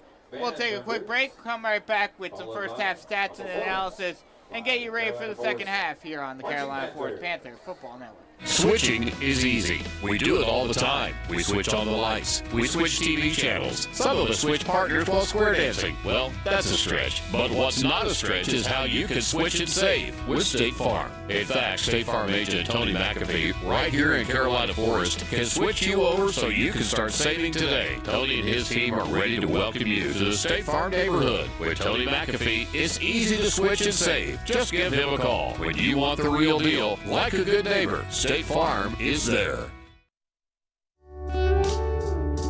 Jennifer Mullen with Realty One Group Dockside is a 31-year resident with 18 years of experience representing both buyers and sellers. Jennifer has extensive knowledge of the Grand Strand real estate market and especially the Carolina Forest area. If you're ready to kick off your home search, contact Jennifer Mullen at yourcoastalrealtor.com. Again, that's Jennifer Mullen at www.yourcoastalrealtor.com.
We are at halftime here at Panther Stadium with the Panthers leading the North Myrtle Beach Chiefs 21-10 on the final week of the regular season. And we'll start off with some first half stats. Brogan, what we got thus far? I think the main one is Jaron Fox. Yeah, of course. Surprise, surprise. Exactly, surprise, surprise. I feel like this is the first name mentioned every time we do the first half stats, but 8 carries. Only 8 carries throughout the first half and 133 yards. He's still able to get it going, stretching the field vertically on the ground. Also with that 27-yard reception we saw on a big 3rd and 10 to move the ball all the way downfield and set up the Panthers' 3rd score of the night with a touchdown on the ground as well. So Jaron Fox. And again, Chris Livingston on that big rushing touchdown, 41 yards. He has 43 in total on 2 carries and a touchdown. And those are the 2 backs we've seen so far. Going to be excited to see if Javier Higgins gets involved in there at all in the second half and see if the Panthers can really pull away with this one. Another stat that sticks out to me is Patrick Mullen on just 2 rush attempts, 21 yards. We saw one of them a 23-yard just breakaway, kept it on a read option, made a great play, moving up the field, stretched it vertically and got taken down just across midfield. So Patrick Mullen getting it done with his legs. And that's really all we've seen. Besides from that, it's been the defensive storyline. Brody Bailey, 5 tackles, 2 of those a tackle for loss. He has been flying around all night. And then Anthony Cunningham is doing what he normally does, and that is making big tackles in big moments. 4 tackles on the night here, drawing up and just fitting up very, very well against this Chiefs offense. Next we'll go around the region. Final week of the regular season.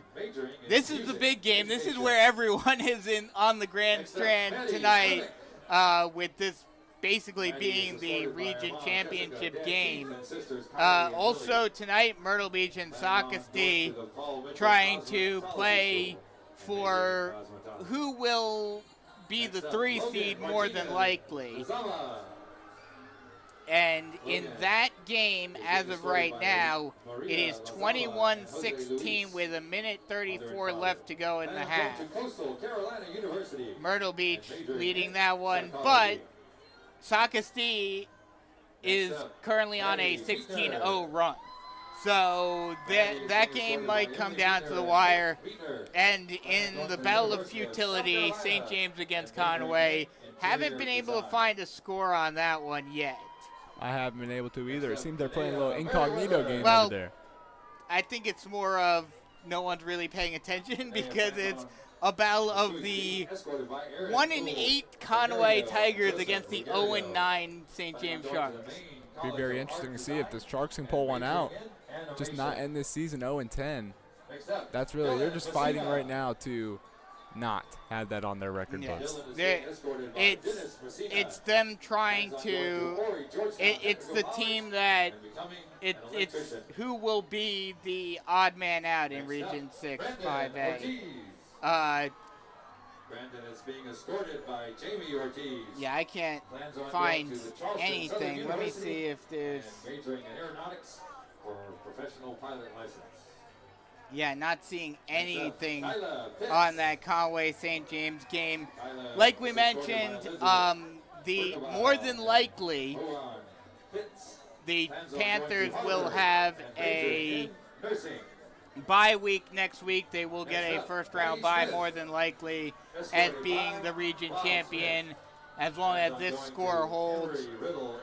So we will not have a game next week more than likely, but obviously as we get into the week and the bracket comes out, be sure to stay tuned on Twitter to see what happens with that and what the bracket looks like, who the Panthers might play even in the second round. We'll go next level real quick.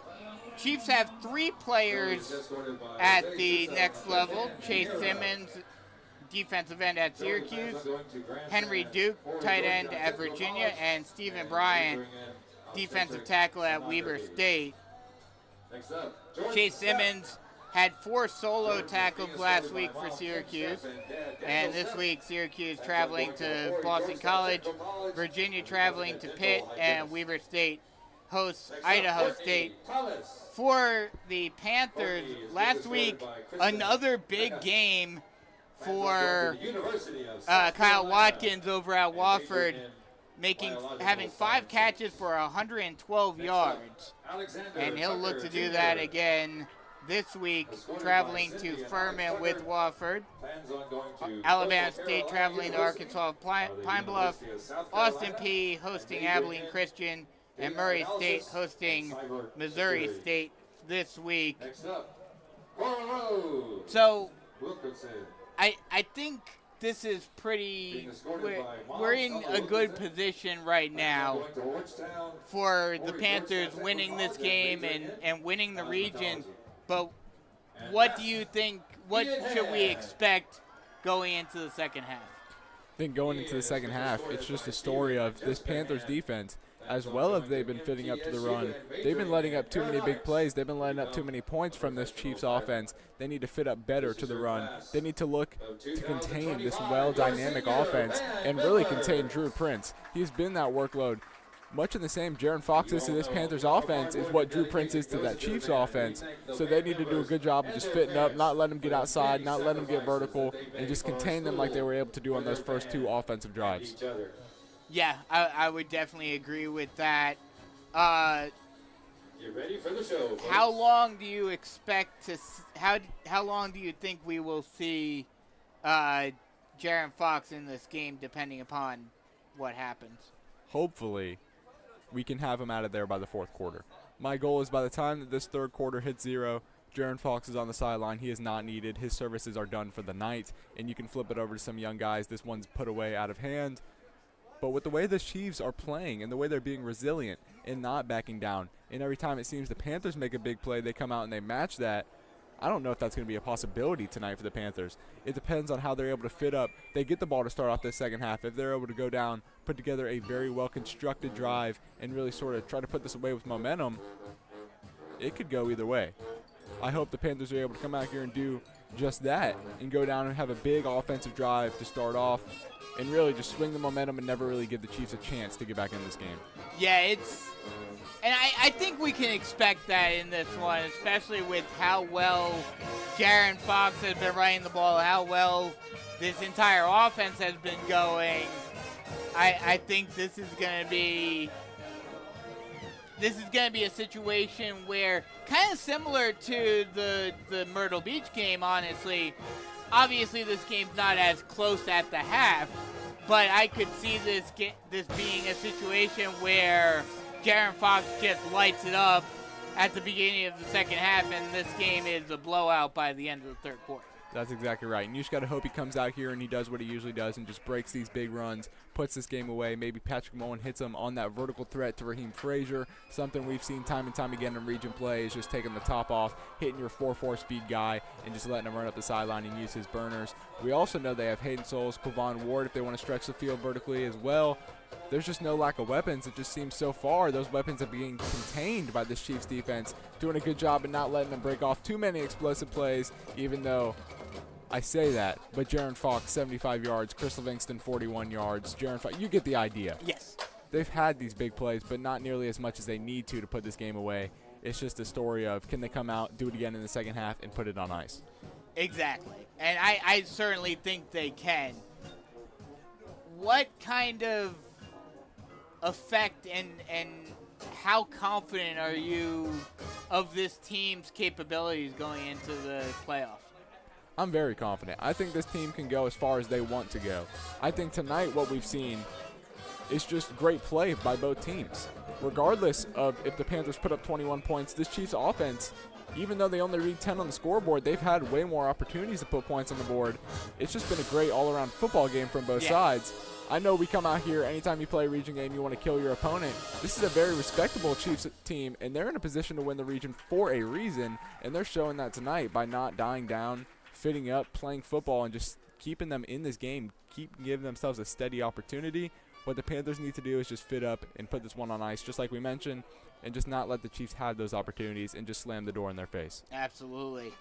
This rivalry, well, semi-rivalry between these two schools has been back and forth a decent bit the last 2 seasons, which have been, prior to 2 years ago, these two teams hadn't faced off since 2015.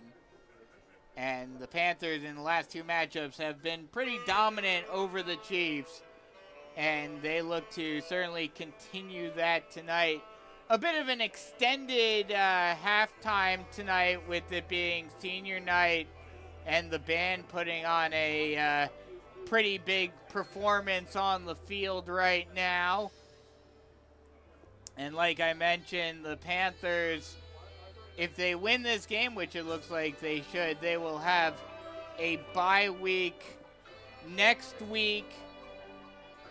And then depending upon the bracket, there's a few options that they could be facing. But either way, at least in their first round matchup, but the second round matchup, you'd have to imagine that they're going to face off against a team that they should be able to beat next week, or in 2 weeks rather. So it's playoff time. We're getting ready. Playoffs? We're talking about playoffs? That's insane. This season flew by. Oh yeah, absolutely flew by. That it did, and I know that this is how Mark Morris likes doing things. But it's always baffling to me how at the end of non-region play, we're always thinking, oh, this doesn't look so good. They're struggling a little bit. They're having some issues against some of these big-time teams. And then region play comes along, and they're just dominant. That's exactly right. They like to build up the suspense. They like to keep you on your toes, and then they like to play their brand of football that you're accustomed to and really just let you breathe that breath of fresh air. And how important is it for the school, the program, the community to, especially with this being the first year of the Super Beach region, they are showing that they are the dominant force on the Grand Strand. They are the dominant team on the Grand Strand. You're exactly right. And going into it, I think we know Myrtle Beach was favored above them for a little bit, and they took that personally. They did not like that. So they really came out, and they played flawlessly in region play. Not to mention there's still another half to go for region play, but Panthers being on top by 11 points and receiving the ball to start off in the second half, I believe that they have a very good chance to put this one away early. They just came out, and they played very flawless in the region. Yes. They had a great stretch. Myrtle Beach was the only team that gave them a run. I don't want to say gave them a scare because they were on top of the game the whole time, and we really knew that they had that under control. But to go out here and just play as well as they did in the region, and ultimately what it looks like they're going to do is go undefeated and secure their second back-to-back region championship, that means a lot to this community, this program, these fans, and it's just exactly what you want to see going into the season. Now, you know what I would love to see? I know obviously it won't happen because they're in different classifications and everything. I want to see how this team now, after a full season, getting the rust off, all of that, how this team would fare against Loris now. That's a great point. I think that they came out, and this was a team that didn't have too much chemistry to start off the season. So that Kickoff Classic was sort of just an awakening, seeing that this is a young unit, a unit that hasn't really played all together. We mentioned the surplus of juniors on this squad pulling up from JV last season. So they haven't played with a lot of these varsity guys, and it just took a lot of rust getting knocked off, like you mentioned, and getting accustomed to how they're going to play, fit up in the game plan, get everything going, and that's definitely not the same unit that we're seeing tonight. No, definitely not on both sides of the ball. But yeah, this has been a fun season. A little rusty to start off, obviously, but obviously you had very, very tough competition in non-region play that caused that rustiness.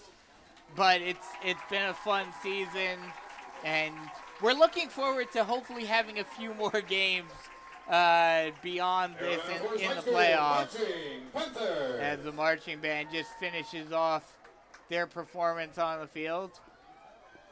And I mean, you're exactly right. And this is a squad that I believe, especially with that first round bye, especially with the ability to face off a little weaker opponents in the state to start off in the playoffs, the way we've seen it throughout the region, then you transition, you might have a bye week, you might have not so tough an opponent in the second round. It's just you're giving yourself a route that looks very promising and very good for the Panthers.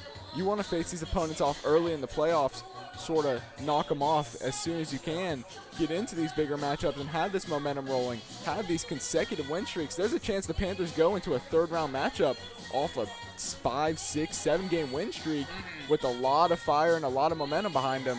And this is something that's trending very, very positive for the Panthers heading into the playoffs. Absolutely. Panthers looking to finish this game off strong, stay healthy, obviously, and get ready for the playoffs and get ready to see what they can do. Obviously, could we see another lower state semifinal appearance this season? I certainly think the semifinals at least are up for grabs for the Panthers. But obviously with the programs that are at the top of 5A, like Somerville and Irmo's in the lower state, and there's definitely going to be some tough competition in the playoffs for the Panthers, that is for sure, as we are less than a minute away from the start of the second half.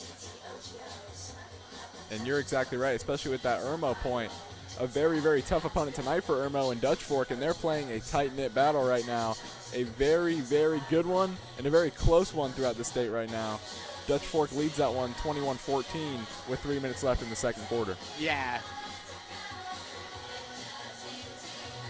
Panthers would love to have an opportunity maybe to get a little revenge on Irmo late in the playoffs. That would be an interesting matchup for sure now after the Panthers have, you would assume, gained some confidence and all of that, as both teams are coming back onto the field, and we are just moments away from the start of the second quarter. And the Panthers, obviously the region victory, the region title is huge for them, but they would like to kind of get over that hump of they've made 2 straight lower state semifinals, but haven't been able to get over that hump into the lower state championship game. So definitely that's their next goal, is getting over that hump and getting further into the playoffs than they have in recent years. That's exactly right, and I think that all just starts right now in being able to come out, put on your best football on full display, close out this game, slam the door shut on the Chiefs tonight. Don't give them another chance to get back in this game and really make a statement win here in the second half. We know that's when the Panthers thrive here in region play, is the second half, closing opportunities, closing the door, playing beautiful football, and just winning these games that they should be winning. And especially heading in the playoffs, like you mentioned, getting a shot back at Irmo, getting a shot back at these tough opponents, that would be just a storyline for the Panthers, to be able to get that opportunity right back at them, maybe be able to pull off something miraculous, but it all starts right now and just finishing off these Chiefs first. Absolutely. So we'll take a quick break before the start of the second half, and then we'll be back for the start of half number 2 of the final game of the 2024 regular season. Stay locked right here. Switching is easy. We do it all the time. We switch on the lights. We switch TV channels. Some of us switch partners while square dancing. Well, that's a stretch. But what's not a stretch is how you can switch and save with State Farm. In fact, State Farm agent Tony McAfee, right here in Carolina Forest, can switch you over so you can start saving today. Tony and his team are ready to welcome you to the State Farm neighborhood. With Tony McAfee, it's easy to switch and save. Just give him a call. When you want the real deal, like a good neighbor, State Farm is there. Jennifer Mullen with Realty One Group Dockside is a 31-year resident with 18 years of experience representing both buyers and sellers. Jennifer has extensive knowledge of the Grand Strand real estate market and especially the Carolina Forest area. If you're ready to kick off your home search, contact Jennifer Mullen at yourcoastalrealtor.com. Again, that's Jennifer Mullen at www.yourcoastalrealtor.com. Second half just about set to get underway here in Carolina Forest, with the Panthers leading it 21-10.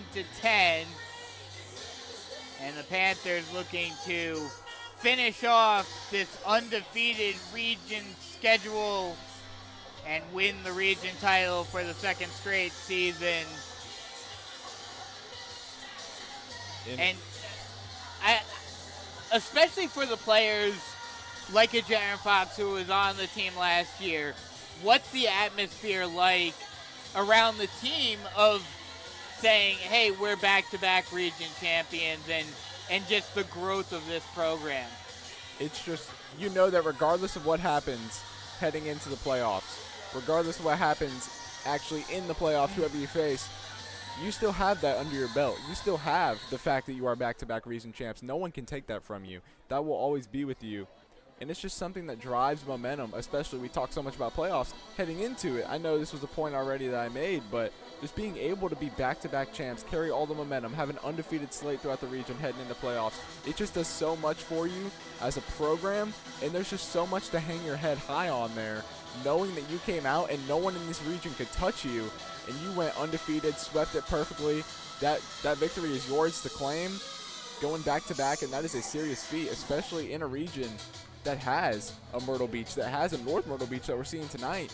Just teams that are very respectable, you were able to sort of fit up and just topple them completely. And I'm sure on top of that, being able to say they're the kings of Horry County, I'm sure is another thing that they like to be able to hang their hat on. Big plus, definitely a big plus. As we are just moments away from the start of the second half, both teams on the field getting ready for the second half kickoff. But I did like your point about Loris. I feel like that would be a very entertaining game. Loris, Carolina Forest sort of get back at them for the Kickoff Classic. Too bad we're not going to see that. This time, North Myrtle Beach will kick it normally, fielded at the 16-yard line, trying to get it around the corner, still on his feet, and finally stepping out of bounds, Caden Cole on the return, and he'll get it out to the 41-yard line. And that's great field position here to start off this opening drive. We know that they want to capitalize getting the ball to start off the second half, and that field position is going to allow them to do that early on. Actually, they'll mark it at the 36-yard line. So that's where the Panthers will start on offense. First and 10 on the 36, shotgun set, one wide on either side. Mullen takes the snap, hands it off to Fox. Fox finds the lane, but is able to be taken down after a gain of 8.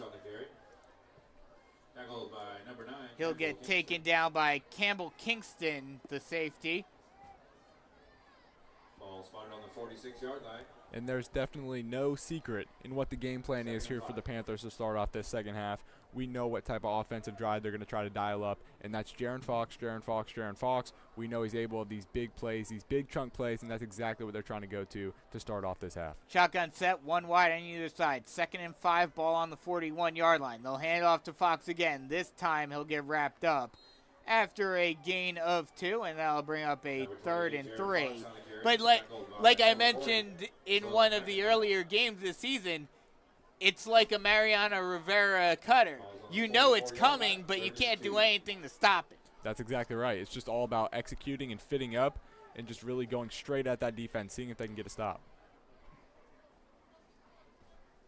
Shotgun set, one wide on either side.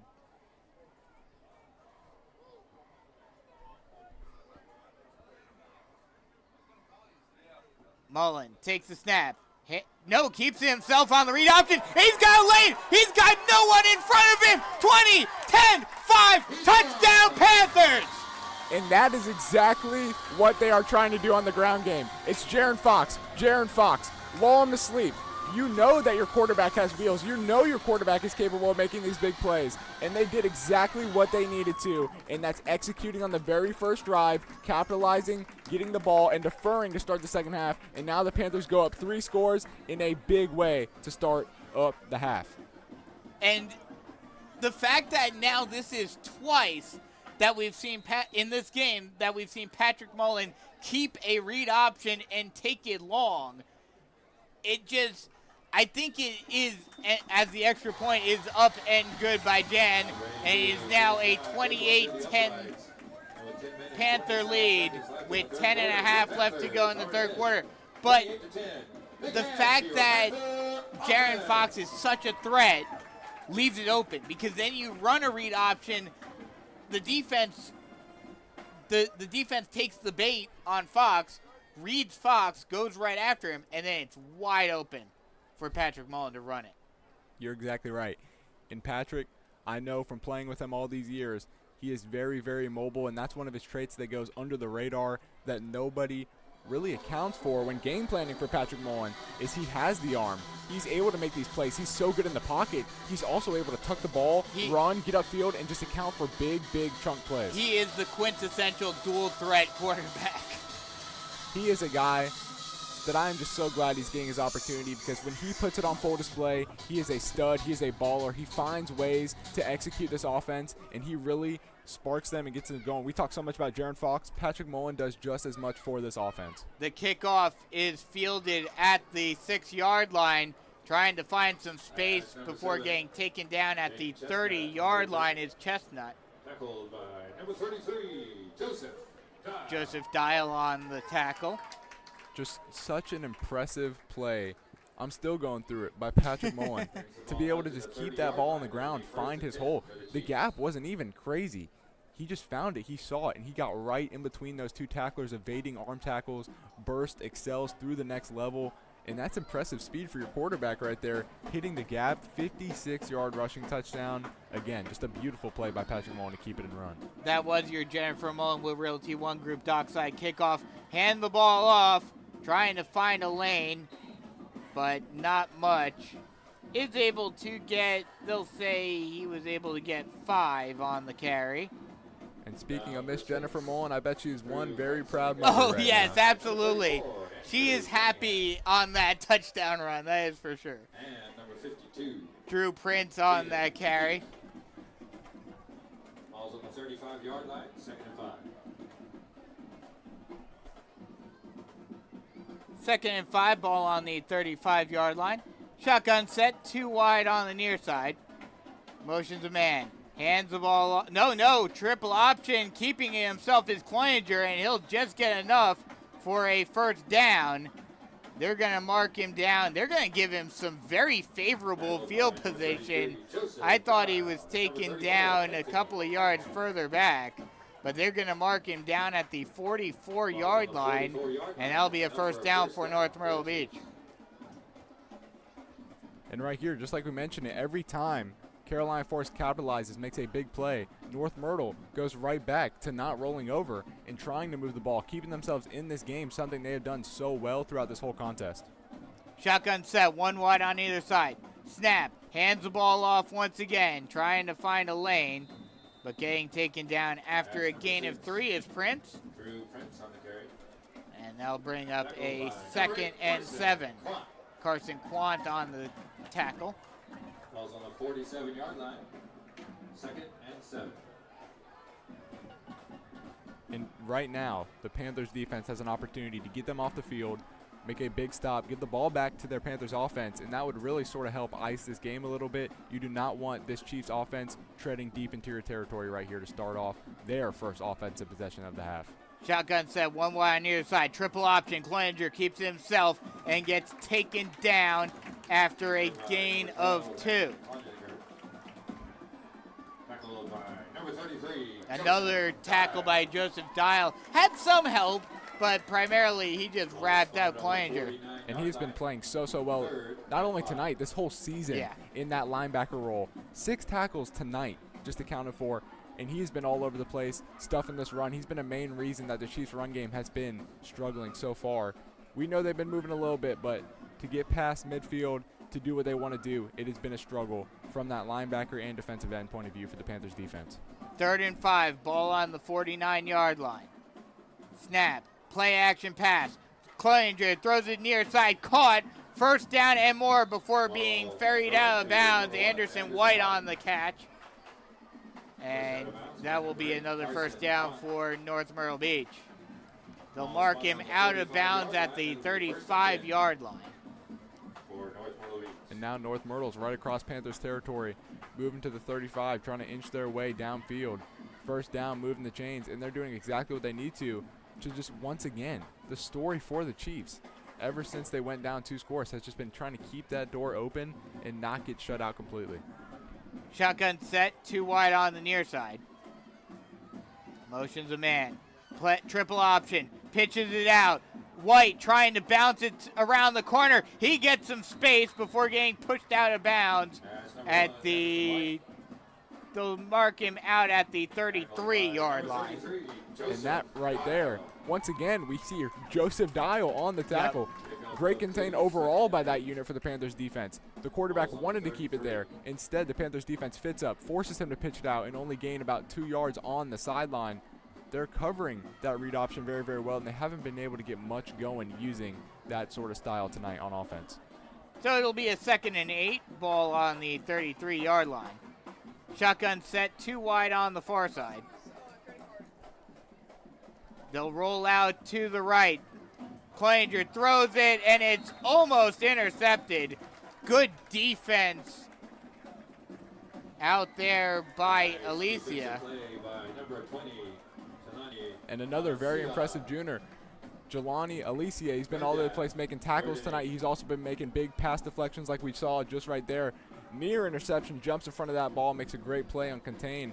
Almost takes it the other way for the Panthers. That was a very dangerous throw by Cloninger because his receiver was double teamed. That's exactly right. Shotgun set, 1 wide on either side. Snap, play action. Oh no, handing it off, trying to bounce it around the corner. Now cutting it back inside is Chestnut, and he'll be a yard short of the line to gain. That'll bring up a 4th and 1. And right here, if the Panthers are able to get them off the field, they come up with a big turnover on downs. You take over in your own territory, up 3 scores, already favorable to win this game by a decent margin. You want this stop. If you can go down, capitalize, you know your offense is capable of making big plays, that is huge. It's going to be 4th and 2 actually, and the Chiefs are going to go for it. Pistol set, 1 wide on the near side. And now they'll call an audible, switch to a shotgun set. Snap, hands it off, and I don't know, they're going to probably say he just got enough. Chestnut on the carry. And this is right at the chains. This could go either way. They're going to talk this one over, and it is going to be close. They may have to bring out the chains for this one. Waiting on an official decision, and yeah, they're going to bring the chains out to measure. Ooh, it's getting close. And for the Chiefs, if this isn't converted, that could really put this game on ice for them. Just like we mentioned, down 3 scores already. Panthers just had a big, big drive, capitalizing with a huge Patrick Mullen touchdown. This could be a big call, especially heading down the stretch. And they're going to measure it, and it's going to be just short. The Panthers get a turnover on downs, and the Panthers take over on offense.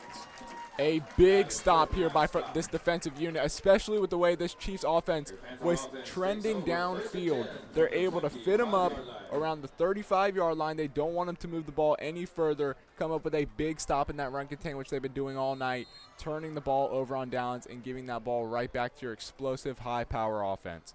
Panthers start on offense on their own 25-yard line with just over 6 minutes left to go in the 3rd quarter. Hands it off to Fox. Fox tries to bounce it to the outside, now cuts it inside, and gets, actually that'll be Caden Cole on the jet sweep. Will get the handoff, and he'll get a gain of 7. It'll be 2nd and 3, ball on the 32-yard line. 2nd and 3 for your Panthers. See another impressive junior there in Caden Cole. We know they really love to utilize that jet sweep with them. He has crazy speed also on the outside. Not a lack of speed from this receiver unit at all, just trying to break something off. He's able to get a nice gain of 7. Shotgun set, 2 wide on the near side. Mullen takes the snap, hands it off to Fox. Fox finds the lead, and he's gone. 40, 30, 20, 10, 5, touchdown Panthers! Well, Jaron Fox, you hand off the ball.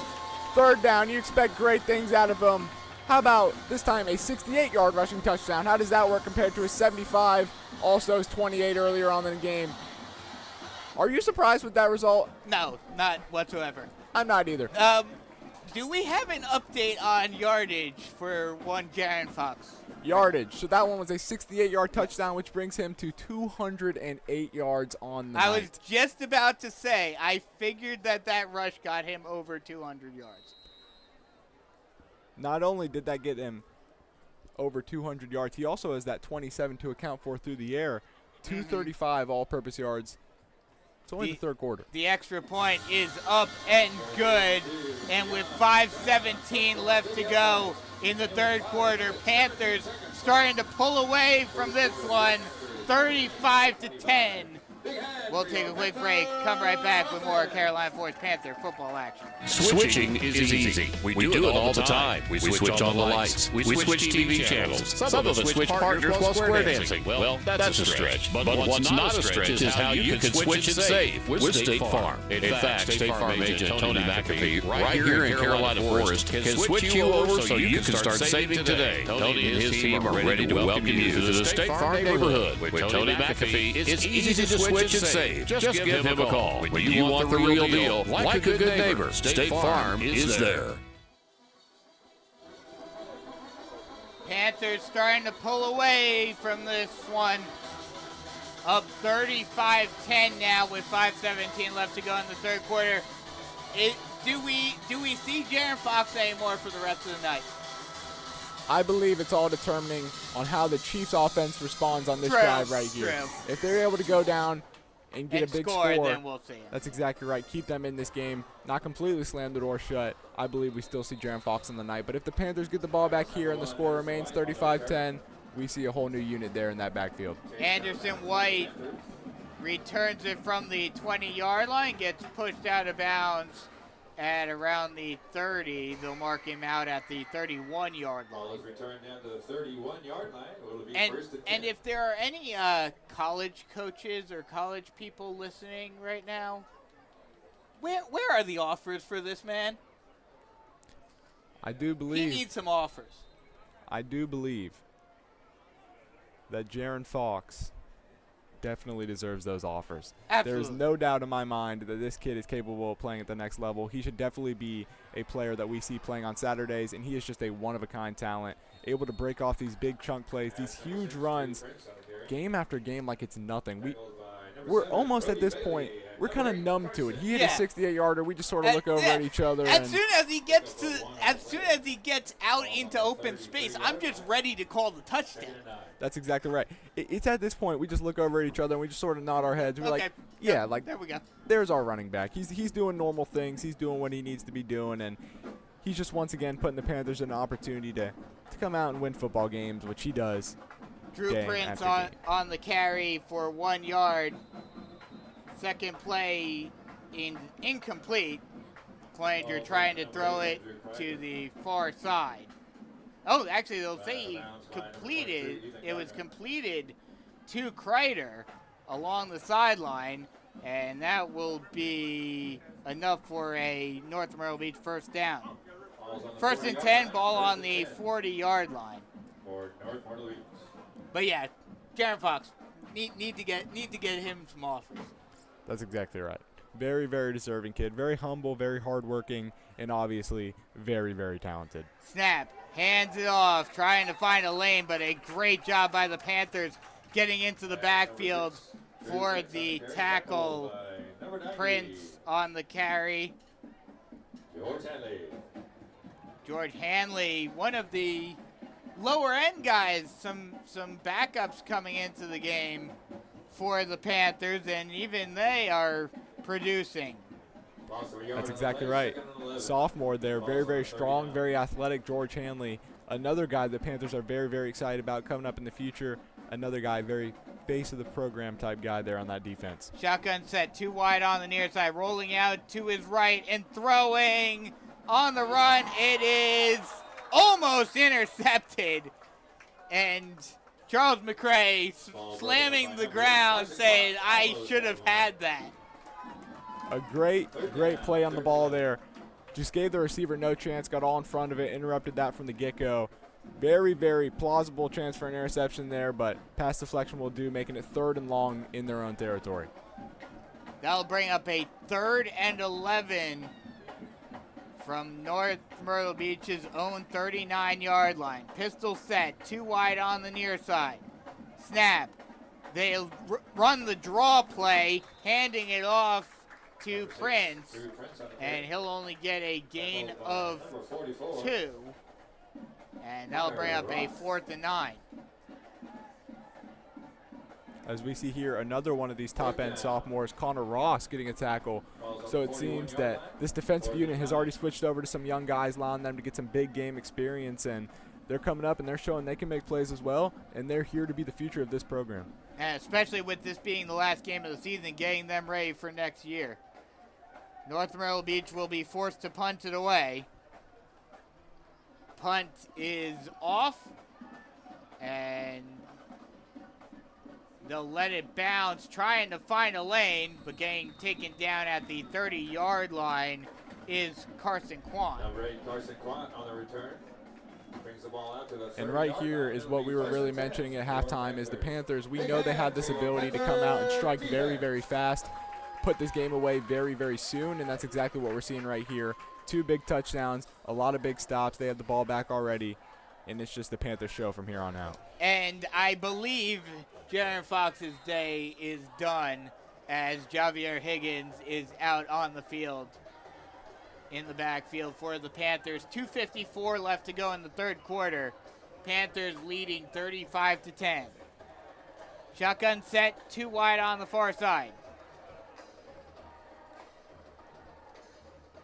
Mullen takes a snap, hands it off to Higgins. Higgins finds the lane but gets tripped up at the 2nd level.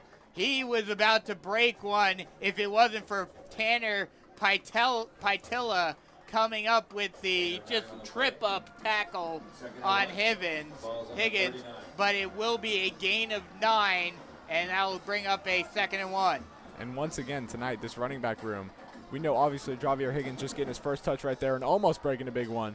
But when they get this carousel rolling, there is no defense in the region that can stop this. There's not a lot of defenses in this state that can stop this running back carousel. Very, very well coached, very, very talented backfield, and they're just looking to get it done on all fronts. Shotgun set, 1 wide or 2 wide on the far side. Play action pass. Mullen looking to throw it down the near side sideline, and it's incomplete. Trying to get it to Quavon Ward, but just not able to hang on to it. And that was a beautiful ball downfield, just unable. That's a great play by the DB as well. So credit to the North Myrtle DB there, running stride for stride with the very talented Quavon Ward. Patrick Mullen puts that ball exactly where it needs to be. It's just a 50-50 ball contested, and a great play by the North Myrtle Beach DB to have that one fall incomplete. That'll bring up a 3rd and 1. Shotgun set, 2 wide on the far side. Mullen takes a snap, hands the ball off. Higgins bounces it to the outside. He's got the 1st down and more before getting pushed out of bounds at the 50-yard line. Ran out of bounds by number 40, Sloan McIntyre. And we've seen him touch the ball twice already in both of those plays, one going for 9, the other going for 8. His ability to pick up these chunk plays as well, it's just there's no lack of talent in that backfield. Whoever touches that football is capable of breaking off these runs, making big plays, and we just see it time and time again. They'll mark him out of bounds at the 48-yard line, but it's still enough for another Tony McAfee State Farm Carolina Forest 1st down. And the Panthers tonight, 4 for 5 on 3rd down, been very, very efficient, 80% on 3rd down, and they've just been able to move the ball, keep these chains going, and that's been the story of the night. They're going to go with 2 running backs in the backfield. Hands it off to Livingston. Livingston has 1 man to beat, and he will be forced out of bounds at the 14-yard line. So we mentioned the running back talent, we mentioned the carousel, and they're just going to put it on full display right after we mention it. Chris Livingston, that one. Just another broken run. He's able to get up the sideline for a 38-yard gain. all of these running backs, we just mentioned big play potential, so we see another big play. It's like they hear us down there on the field, and they just make these big, big plays, pushing it all the way back inside the red zone once again, and the Panthers are running away quickly with this contest. That's another Tony McAfee State Farm Carolina Forest first down. They'll mark him out at the 15-yard line, so that's where the Panthers will continue this drive, again going with the 2 running back set. This time they'll run the speed option. Mullen keeps it himself and gets taken down at the 7-yard line. And just for clarification, when I say backfield, Patrick Mullen, he's included. He's included in the conversation because tonight, really, all season he's been running a little bit. He's been showing glimpses. Tonight he's been putting that running ability on full display, taking these runs, putting in more trust, and just running vertically upfield, making play time and time again.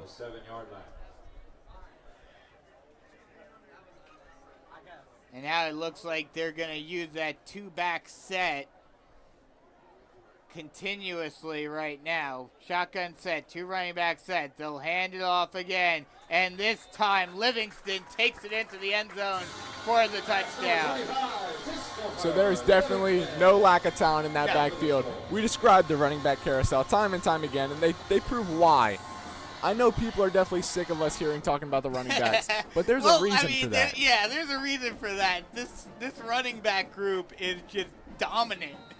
I mean, we see here Chris Livingston on 4 carries, 86 yards, and 2 touchdowns. Then we see Jaron Fox, 3 touchdowns, 208 yards. Your quarterback, Patrick Mullen, on only 4 carries, 85 yards in that big touchdown. Javier Higgins, he's only touched the ball twice, and he's broken off an 8-yard rush, a 9-yard rush, showing a glimpse of big plays. It's just unfathomable how these running backs are able to make these plays time and time again. The extra point by Jen is up and good, and with 34.7 seconds left to go in the third quarter, Panthers up 42-10. And while, it could, there's still another quarter left, and with how no matter who they put back there in the backfield, it seems like touchdowns are aplenty for the Panthers. But 32 points already, just 2 more touchdowns, and this game could also end up in the top 10. That's exactly right. We've seen it already twice this season. So a third time, especially just in the region alone, would be a great morale positive. We talk about sweeping the region and winning your 2nd straight title. Having 3 of those 5 opponents on your top 10 list of all time, that in itself is a huge feat. Absolutely. The kickoff is up. It will be fielded at the 18-yard line. Trying to get around the corner is Anderson, but he'll get taken down at the 28-yard line. Actually, that'll be Stevenson on the return, getting taken down at the 28-yard line. 28-yard line. 1st and 10 for the Chiefs. 26.7 seconds left to go in the third quarter. Might be on the 29. So this one, a 4-score game. 4 score is a touchdown and a 2-point conversion on every drive, nonetheless. So definitely a very tall task here for the North Myrtle Beach Chiefs. We got to believe this game's already on ice like we discussed at halftime. We knew they had the ability to. Now it's just playing for a matter of morale and making this one look closer than it actually was. Pistol set, 1 wide on either side. Hands the ball off, tries to bounce it to the outside, but nowhere to go. Chestnut forced out of bounds after a gain of, they'll say he was able to get, actually they're not even going to say he was able to get any yards. They're going to say he just got back to the line of scrimmage. And that will end the third quarter. So 1 more quarter left in the 2024 Carolina Forest season before the playoffs. 24-10, Panthers in lead, looking to clinch their 2nd straight region title. We'll take a break real quick and then come right back for the final quarter of action here on the Carolina Forest Panther Football Network. Jennifer Mullen with Realty One Group Dockside is a 31-year resident with 18 years of experience representing both buyers and sellers. Jennifer has extensive knowledge of the Grand Strand real estate market and especially the Carolina Forest area. If you're ready to kick off your home search, contact Jennifer Mullen at yourcoastalrealtor.com. Again, that's Jennifer Mullen at www.yourcoastalrealtor.com.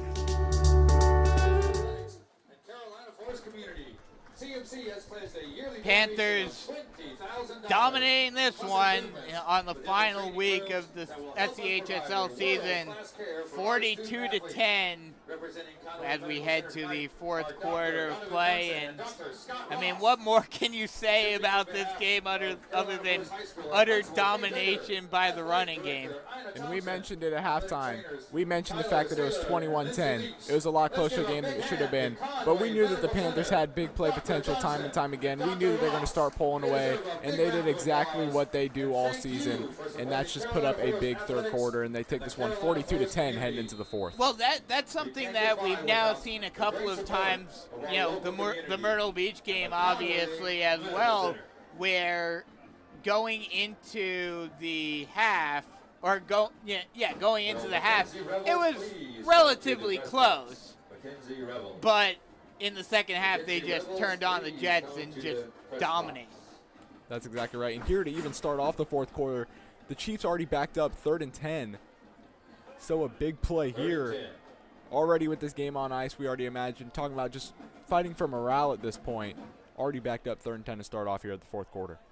Shotgun set, 2 wide on the far side. Low snap, rolling out to his right. Now stepping up into the pocket, trying to take himself and sliding at the 40-yard line is Cloninger. And that will be enough for a first down for the Chiefs. They'll mark him down at the 41-yard line. So something you mentioned earlier in the game is this North Myrtle O-line doing a very good job at kicking out the pressure to the outsides. And it was on full display right there. Yeah. Just a wide open running lane in the middle of the field. He takes it up for about a gain of 13. Just able to slide safely for the first down and keep this drive extended for the Chiefs. So it'll be 1st and 10 from the 41-yard line for North Myrtle Beach. Shotgun set, 1 wide on either side.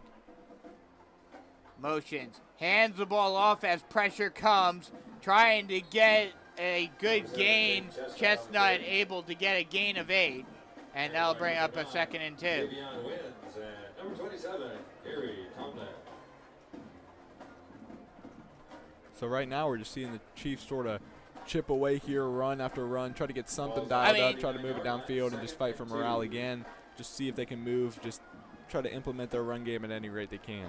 I mean, I think this game's pretty much out of reach, but running the ball is just going to run out the clock, though. So, you know, they may want to try passing it a couple of times. Really sort of pick your poison here for the Chiefs. Shotgun set, 1 wide on either side. Play action pass and a spine buster on Cloninger right there.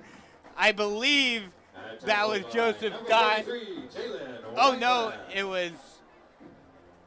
No gain on the play. Ball's on the 49-yard line. See Jalen Weinglass there coming up Jalen Weinglass. Fit the gap, and that is not the guy you want to run into in the open field. He just picks up the quarterback and absolutely drops him. Like you said, you put it a great way. I like that term a lot. A spine buster it looked like a Triple H spine buster right there. That's exactly right. Pulling out the WWE moves here in the fourth quarter. He really wants that region championship. Shotgun set, 1 wide on either side. They'll hand it off again, and this time the Panthers hold Chestnut to a gain of, they'll say he got about 5, and that'll be just enough for another North Myrtle Beach first down. 1st and 10, ball on the 49-yard line of the Panthers. Talk about the positive morale. They're able to move the ball past midfield for the first time in this second half and really take anything they can get this running game going. And like you mentioned, though, that run game does chew off the clock, and it's pick your own poison here for the Chiefs. Shotgun set, 2 wide on the near side. Play action pass, lofted it up into the air. On the corner route, it's caught by Papano at the 30-yard line, and he's taken down at the 24-yard line. Another first down for North Myrtle Beach. And now, just like that, they hit a big pass. They're moving all the way down near red zone opportunity, and they've been somewhat efficient in the red zone with the field goal and a touchdown tonight. Obviously, with the missed field goal and the turnover on downs, we know. But here, the Panthers we mentioned bend don't break. It doesn't really matter in this situation, but you want to see what this backup unit can do as well, and see if they can make a bend don't break situation. And look to the future as well. That's exactly right. They'll hand it off, trying to find a lane, and just falling forward for a gain of about 6 is Chestnut. They'll mark him down at the 15-yard line, so it will be a gain of 6. Actually, it'll be a gain of 9. And it'll be a 2nd and 2. 2nd and 1. Snap. Hands it off. Getting the first down is Chestnut before getting taken down at the 8-yard line. And no matter what for the Chiefs tonight leaving the stadium, I think their run game is something that they can sort of hold their head up on. Yeah. Even if it wasn't as efficient as they wanted it to, only putting 10 points up on the board, maybe barring some more points here in a red zone opportunity inside the 10-yard line. But they have been moving the ball a little bit efficiently. This Panthers defense has done such an efficient job at bending and not breaking. They just haven't allowed any points off of it, but they have been moving the ball on the run game very, very well. A little trickeration going with the reverse jet sweep. Handing it off to Stevenson, and he'll get taken down at the 5-yard line. Tristan Green and number 34, Anthony Cunningham.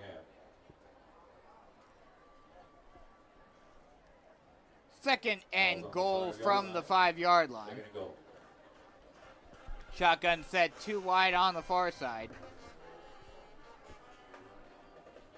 Cloninger takes the snap, hands off to Chet. No, keeps it himself. He'll try to bounce into the end zone, and he does.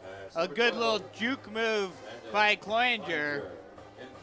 And that'll give a little bit of a moral victory for North Myrtle Beach, getting another touchdown on the board. That's exactly right. And right there we just saw that run game from North Myrtle really sort of open up. They hit it on the ground. Quarterback's been very efficient moving the ball with his legs all night. Also, Chestnut's been moving the ball pretty well on this drive. He's been moving the ball well all night as well, and finally being able to capitalize off that run game and put some points on the board against this secondary unit for the defense for the Panthers.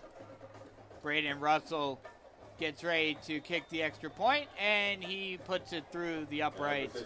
And with 7:39 left to go in the game, 42-17 now, Panthers in the lead.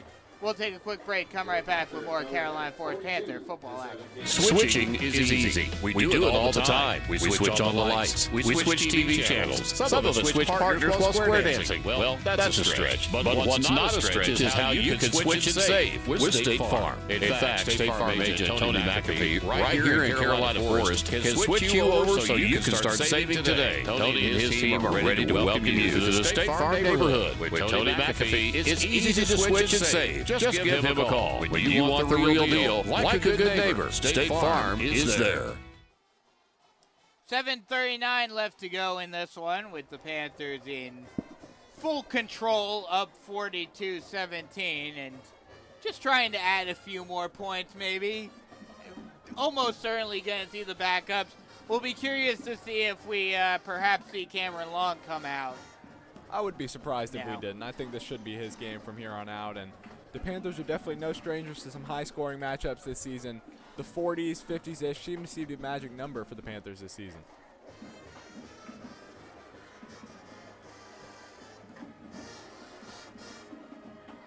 Big hand for your Panther cheerleaders. The kickoff for North Myrtle Beach about to occur.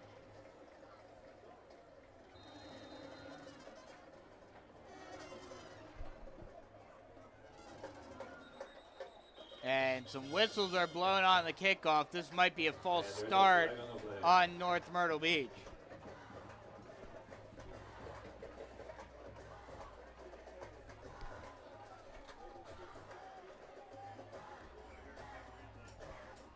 And that's just going to back this kicking unit up even more.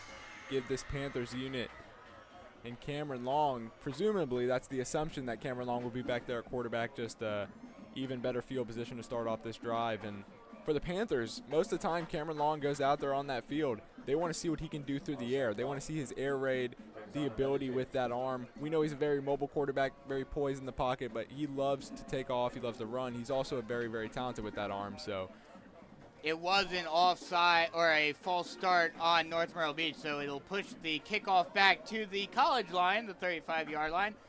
Something else that I just did, I did the math. I forgot to do it. I forgot to add it on last week on the game notes, but, well, no, it wouldn't have been up there yet. This game has pushed this Panthers team as the kickoff is up, and it's muffed, rolling down to the 10-yard line, now having to take it from his own 10-yard line and getting taken down at the 13-yard line. An unfortunate break for the Panthers, as Caden Cole couldn't hang on to the kickoff on the fly. But with how much the Panthers have scored in this game, this already, even before the playoffs, pushes this team onto the top 10 list of highest scoring seasons of all time. They're at 352 right now, which puts them in the number 5 spot already, 1 point ahead of 2004, where they scored 351.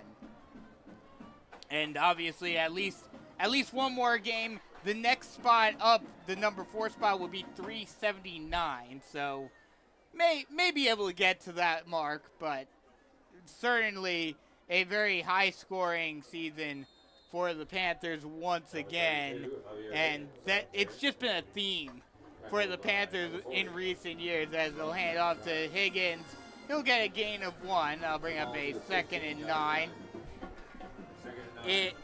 Last season they had 427 yards. That was good for 3rd. 2022 they had 431, which was second all time. 2021 was a little bit of a weaker season, but then 2020 was 4th.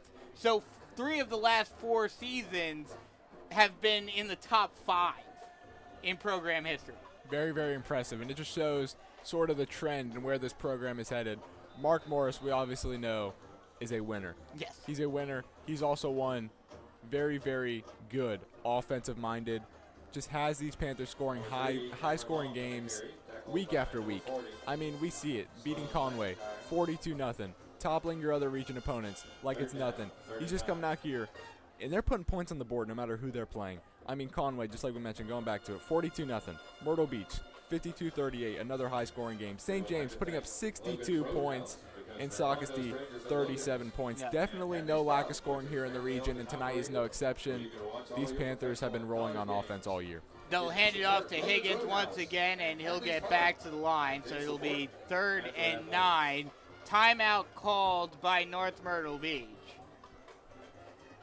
But out of the top 10 all-time, largest scoring seasons for the Panthers, I want to see if you can figure it out.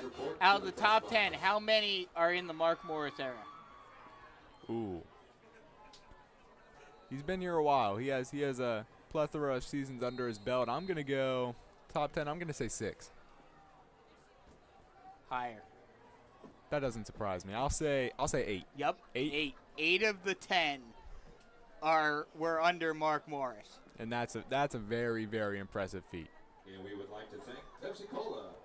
It's been here 126 years this year. this Pepsi Cola 11th season for Mark Morris. Yeah. 11th season, and having 8 seasons in that top 10. That's a pretty good percentage. It's very That's a pretty good impressive. percentage. Yes. Another timeout called, this time by Carolina Forest. Maybe some Chick-fil-A. Something odd going on down there right now. 2 straight timeouts, one by each team. See what's With going on. 6:37 left to go in this one. Definitely some interesting stuff going down on the field, but that doesn't surprise me at all. Mark Morris is a coach, like we mentioned, I know we mentioned earlier tonight in the broadcast, is a coach that you want to play for. Yeah. He draws great comparisons, and it's for a reason. He's a very great head coach, very great offensive-minded. This defense as well is very well manned, and he's a guy that you want to play for. I had the privilege of playing for him. It was an honor, and it was a fun time throughout. And we won games while I played under him as well, and this program's definitely trended in the right direction. It's definitely just gotten better year after year. They are very, very solid, very well-rounded, very well coached. There is no lack of anything when it comes to this program. Now we're back to action, 3rd and 9. And it is Cameron Long out there on the field. Shotgun set, 2 wide on the near side. Long, speed option. Decides to keep it himself. Cuts it inside. He's got a bit of a lane and will step out of bounds at the 26-yard line. And that'll be enough for Tony McAfee State Farm. Carolina Forest first down. They'll actually say he stepped out of bounds at the 27-yard line. 6:30 left to go in this one. And like we mentioned, it Cam Long with his legs. We know Patrick Mullen broke off a very big run earlier. Cameron Long, very lethal with his legs. He is also a dual-threat quarterback, something that Carolina Forest prides themselves on very, very much is their dual-threat quarterbacks. We know they've had so many throughout the years. Mason Garcia, Kyle Watkins, Scott Saylor. We go on and on and on. It's just perfect for this style of offense, and we see it time and time again. Shotgun set, 2 wide on the far side. Screen pass out, thrown short. Has to reach down and scoop it up, but it is a completion. And it'll be a gain of 1 on that reception. We've had a phone brought to the press box. We've had a phone brought to the press box. And right here, what we're seeing is them letting him show off his capabilities in all aspects of his game. We see them run that read option, you get a look at his decision-making along with his legs, and you go to the air, you see his decision-making there and where he's going to put the football and how he can put the football there. So they're just allowing him to put his capabilities on full display here in front of this crowd and really just see what he's made of. Shotgun set, 1 wide on the near side. They'll hand it off to Higgins. Higgins tries to bounce through the hole, but nowhere to go, and he gets taken down. They'll say he just got back to the line of scrimmage. And that'll bring up a 3rd and 8. 3rd and 7. 30-yard line. 5.5 minutes left to go in this one, and another timeout called, this one on North Myrtle Beach. Again, will McKenzie Rebels. And once again, just 3rd down tonight has been a golden spot for the Panthers. 5 for 6, very, very efficient, about 88% on 3rd down. That's a very, very high number, especially for this type of offense. They're just able to fit up, even on 3rd and 10 with Cameron Long right there. They let him run the read option. They let him use his legs. He picked up the first down. He showed why they have trust in him to run that sort of play on 3rd and long. And now you're right back in a 3rd and 7 situation right after picking up that 3rd and long. Do you go back to Cameron Long and his legs? Do you run read option again? There's many, many options. We talked about this balanced offense, how many weapons they have, how they can utilize it. There is no lack of options here on 3rd and 7. I wouldn't be surprised if we saw any sort of play call here. 3rd and 7 from the 30. 3rd and 7 now. Ball on the 30-yard line.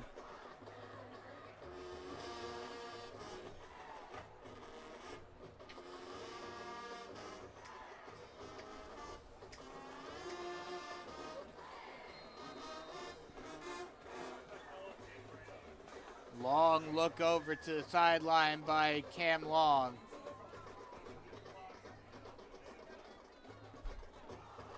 Panthers will be going to the playoffs for the 10th consecutive season. And, hey, that's as long as Mark Morris has been here pretty much. So, like what we were talking about earlier, it just shows how dominant Carolina Forest has been over the past decade under Mark Morris. Cameron Long will keep it himself. He's got a lane. He's got a couple men to beat, and he'll plow forward, trying to use his power to stay up, and gets forced out of bounds. They will say he was taken down inbounds, so the clock will continue to run. But that's another Tony McAfee State Farm, Carolina Forest first down. And now I have 2 points to go off of because I had one already in my head I was going to bring up. But right there, Cameron Long, we talked about having the trust in him. Are they going to let him go right back to the ground game? And they do. And he picks up 20 yards when you only need 7, extending this drive all the way down to midfield. Just very, very impressive. And going back to what you said about Coach Morris, we can just continue to add and add and add to these accolades all day. His tenure here has been nothing short of special, nothing short of phenomenal. He has just done an amazing job taking this program and redirecting it. Another thing for Mark Morris, this win will be his 75th in as head coach of the Panthers. Well, when I just said you can keep adding, we're not lying. This is a great night to do it as well. Yes, absolutely. As the Panthers will take a timeout with 4:51 left to go in this one. He hit 170 overall throughout his entire coaching career last week. Now hitting 75 with the Panthers tonight. His accolades just keep on going and going and going. Very, very impressive stuff there. And for tonight, the Panthers, not only do they get a big win, not only do they go undefeated in the region, not only do they win the region championship, they also go back-to-back in the region. They also pick up Coach Morris's 75th career win all-time as a Panther. And it just keeps on going. Tonight is just the night that keeps on giving, along with senior night. What a way to send off these seniors. Oh, yeah. Final night of regular season. And it's just been tonight. No lack of anything here for the Panthers.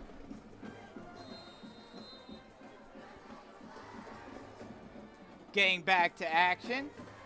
1st and 10, ball on the 50.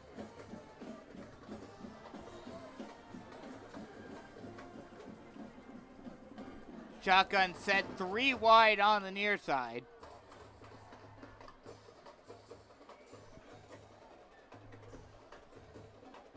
Long. Takes a snap. Will throw a screen pass out, and they will say it fell incomplete. Trying to get it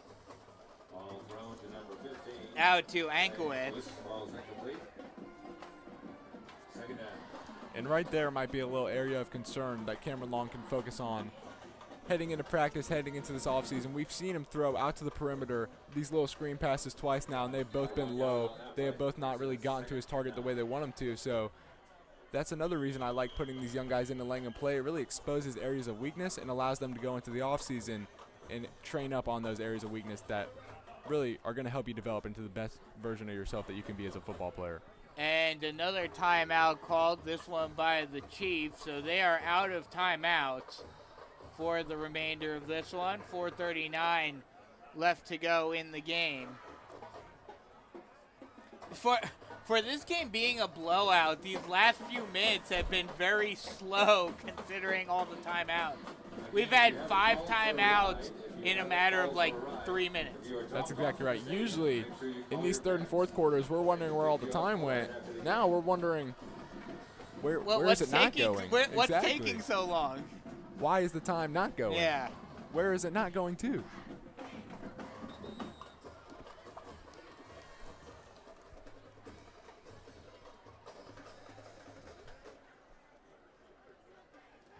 Second and 9, ball on the North Myrtle Beach 49-yard line.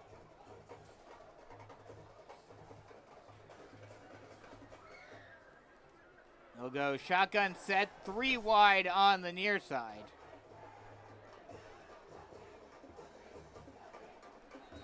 And whistles are blown. And it's gonna be a false start on the Panthers. So that'll push them back. That'll cost the Panthers 5 yards. But yeah, like we just mentioned, this, especially for this game being as big of a blowout as it is, these last couple of minutes have been at snail's pace. And another flag and another false start for the Panthers. 5 more yards for the That's exactly right. And this is just going to keep the time at bay, not moving at all. And now the only thing that's really moving are these chains all the way back to the backfield. Timeouts, penalties. It seems like neither one of these teams want to go home tonight. That's exactly right. North Myrtle's hanging on with the very last thread that they can manage. It'll now be 2nd and 20 from the 41-yard line. Or, excuse me, 2nd and 19. Shotgun set, 2 wide on the far side. Long takes a snap, hands it off, breaking inside, and now trying to get around the corner. Livingston gets close to the first down. They will say he got enough for a Tony McAfee State Farm Carolina Forest first down before being pushed out of bounds at the 37-yard line. And with that carry right there, good for 23 yards. That's going to push them to 109 yards on the ground. So Jaron Fox, 208. You can match that with Chris Livingston, 109 on the ground. 2 running backs going over 100 yards. Just very, very impressive stuff produced out of their Carolina Forest backfield. Again, nothing short of phenomenal. Fire and ice. That's exactly right. And we're seeing it again, full display. Shotgun set, 2 wide on the near side. Long, motions a man, speed up, or jet sweep to Rishi. Rishi cuts it inside. He's got 1 man to beat, and he's gone. Touchdown, Panthers.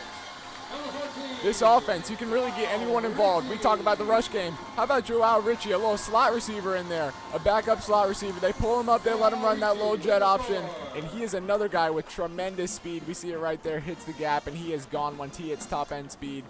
We keep mentioning it, and there's more people tend to appear about playmaking ability. Yep. We're just seeing it on full display. Guy after guy, next man up, whoever it is on this roster can make a play, and they can strike at any moment.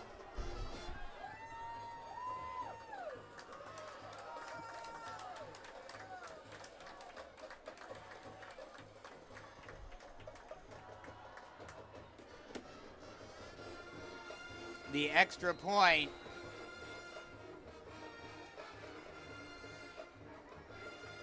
is up and good. And with 4:21 left to go in the game, Panthers extend the lead, 49-17. Panthers up on North Myrtle Beach. We'll take a quick break, come right back with more Carolina Forest Panther football action. Jennifer Mullen with Realty One Group Dockside is a 31-year resident with 18 years of experience representing both buyers and sellers. Jennifer has extensive knowledge of the Grand Strand real estate market and especially the Carolina Forest area. If you're ready to kick off your home search, contact Jennifer Mullen at yourcoastalrealtor.com. Again, that's Jennifer Mullen at www.yourcoastalrealtor.com.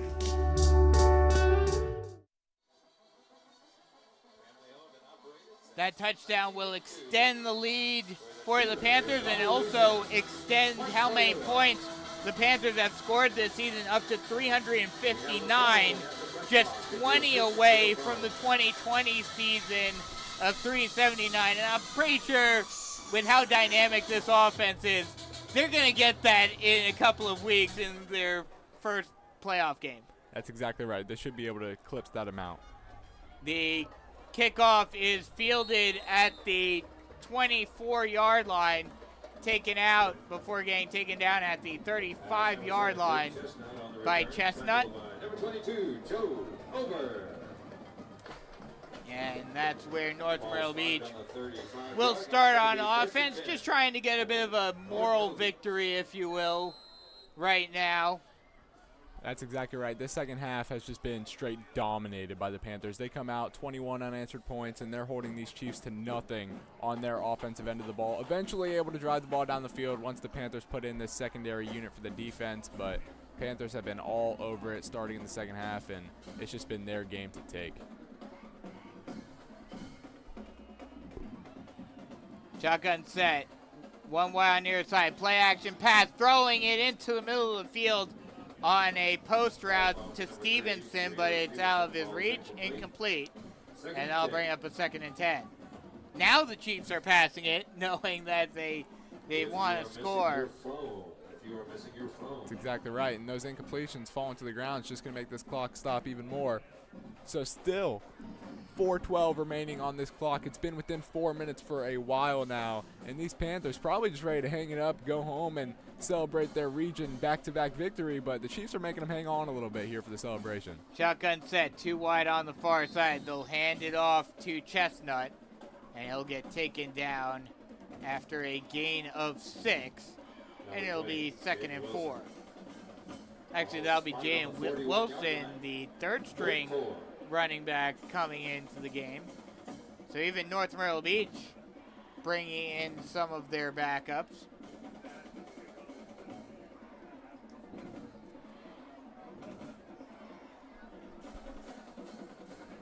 Shotgun set, 2 wide on the near side.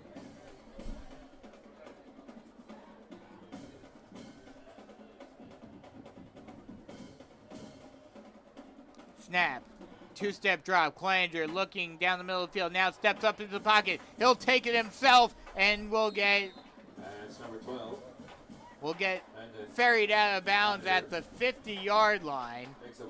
But that will be enough for another North Myrtle Beach first down. 3:17 left to go in this one.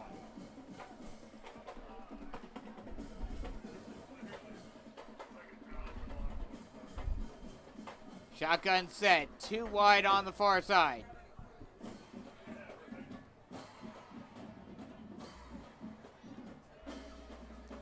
Kleininger takes a snap, lofts it up into the air, trying to go deep, and it's almost intercepted. And that one, Ethan Gardner's going to be laying on the ground for a while there. Right in the hands, a little bit, looks like an over-the-shoulder ball. Yeah, now we're seeing push-ups for a drop pass. Anytime you drop a pass, especially one that lands right in your arms in the breadbasket, made him look like the receiver there on the over-the-shoulder. Even with the 49-17 result, that's going to be in his nightmares. As a DB, any opportunity, you need to secure. Oh, he's going to be thinking about that one forever. Yes. He's going to wake up in cold sweats in the middle of the night thinking about that one. Shotgun set, 2 wide on the far side. Kleininger takes a snap, looking to the far side, now rolls out to his left. Steps up into the pocket, throws it on the run, caught down the near side sideline, getting pulled out of bounds at the 5-yard line is Jaden Wilson. And that's a big game for North Myrtle Beach. They're going to mark him out at the 4. So it'll be first and goal for the Chiefs. And right there, that's a great play to stand in the pocket. He looked, going through his initial reads, didn't see anything he liked, stays put, very patient in the pocket. Hits his man wide open, streaking down the field, all the way down to the 5-yard line. Very good play in the pocket there. So it'll be first and 10, or first and goal from the 4. Kleininger takes the snap, hands the ball off again, and this time Wilson just follows his blockers into the end zone for the touchdown. So the Chiefs are going to tack on a little bit, just take their moral victories like you mentioned, and we see them just trying to work their run game. A big pass sets up that first and goal opportunity and just really taking anything they can get, trying to stat pad this and make it look a little better than the result actually was. So now it'll be 49-24, assuming the made extra point.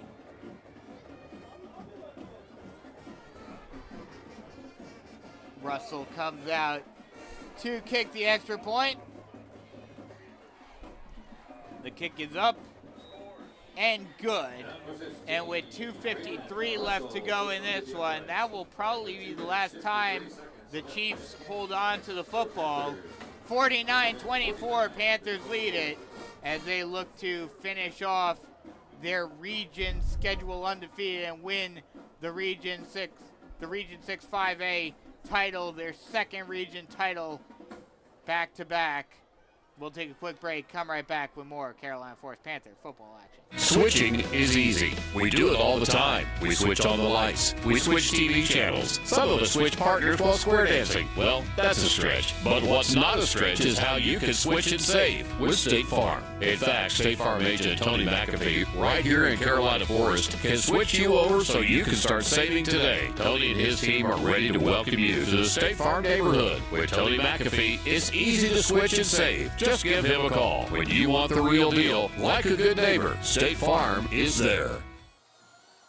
Panthers just looking to wrap this one up and finish off the season.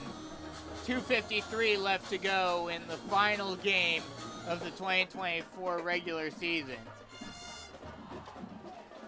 Kick fielded at the 20-yard line, trying to bring it near side before getting taken down at the 28-yard line.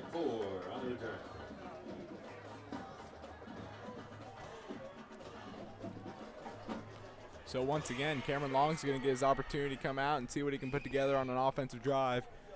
Going to see, probably put this ball on the ground, just try to take it to the end and finally celebrate their back-to-back region championship. A fourth quarter that feels like it's been taking forever to get to that point. First and 10 for your Panthers.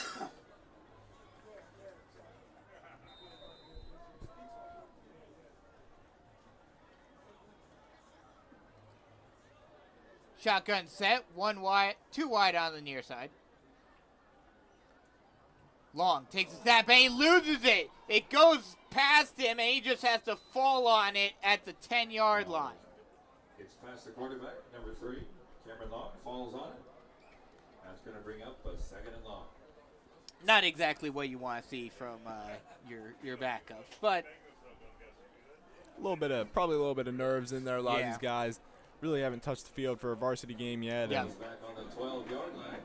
gonna have some arid mistakes, some arid stuff going on there. And shake that off. they'll mark him down at the 12-yard line, so it'll be 2nd and 25.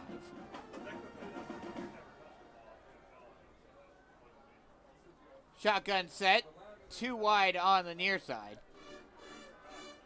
Long takes a snap, hands the ball off, trying to find a lane, still on his feet, and breaking through and getting Number 32, a Smith big Midway. gain, getting a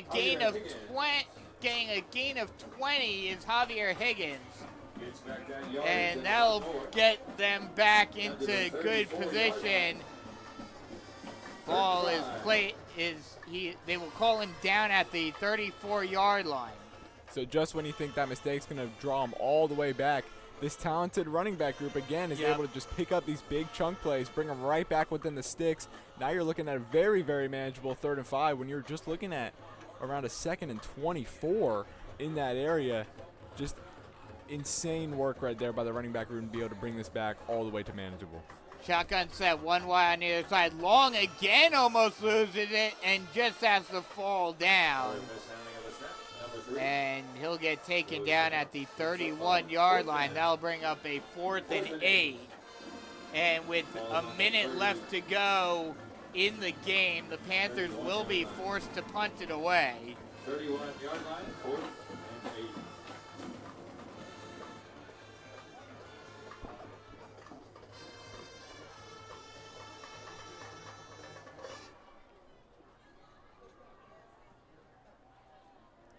$40 left to go in the final game of the 2024 regular season. They're going to actually go for it on 4th and 8. Shotgun set, another bad snap, and Long just has to fall on it, and the Chiefs will take over offensively at the 20-yard line, already in the red zone with 24 seconds left to go in this one. So what we mentioned, capitalizing on mistakes, really seeing what you have to improve on, what you need to improve on with this young unit. Definitely just getting control under center. One thing to mention regarding that, there was no backup listed for the center. So I don't think any of the offensive linemen, obviously on the JV team, yes, but I don't think any of the offensive linemen that are on the varsity team have worked on snapping much.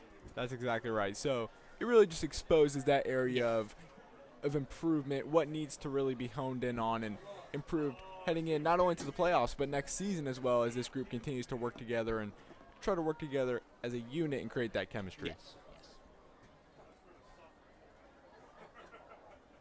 And now the Panthers will take their final timeout with 24 seconds left to go.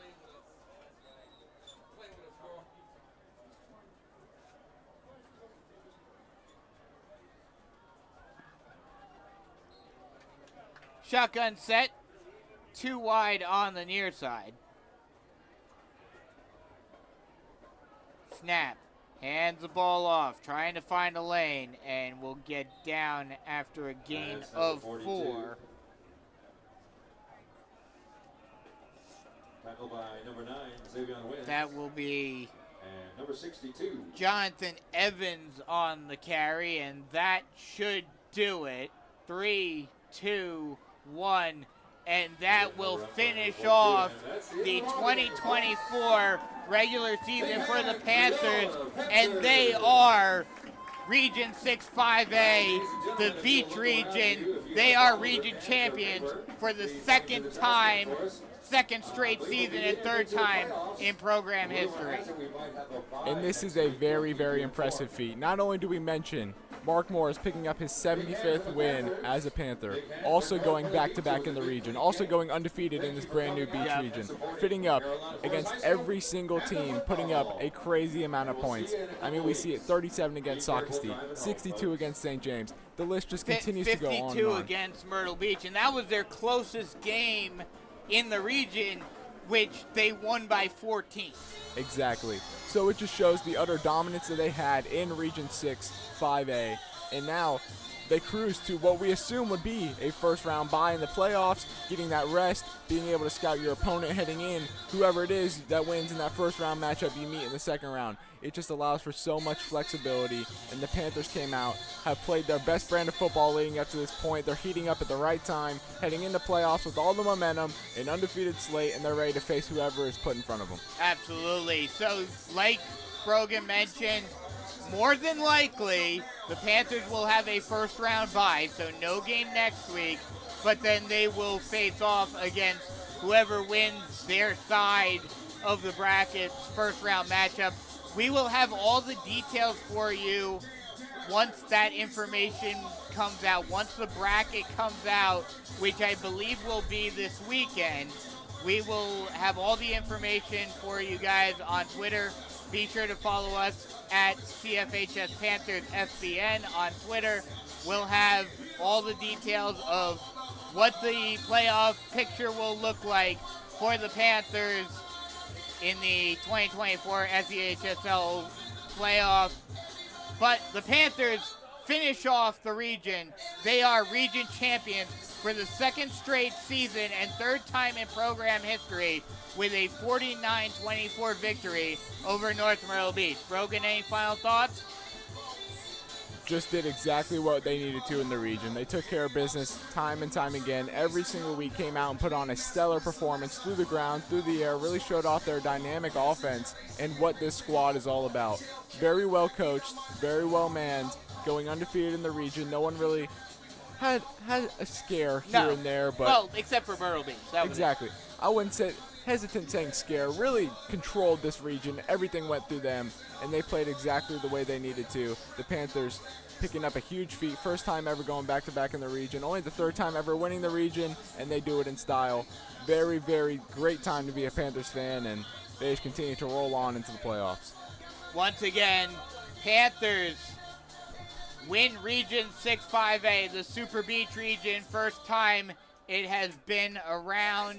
They are the kings of the Grand Strand, winning their second straight region title and the third in program history with a 49-24 victory over the North Myrtle Beach Chiefs. For Brogan Hillman, I'm Brandon Biskobing saying so long until more than likely 2 weeks from now when we have the second round of the SEHSL playoffs here at Panther Stadium. Be sure to follow us on Twitter for all the information on that front. Once again, final score 49-24. Panthers win Region 6 5A.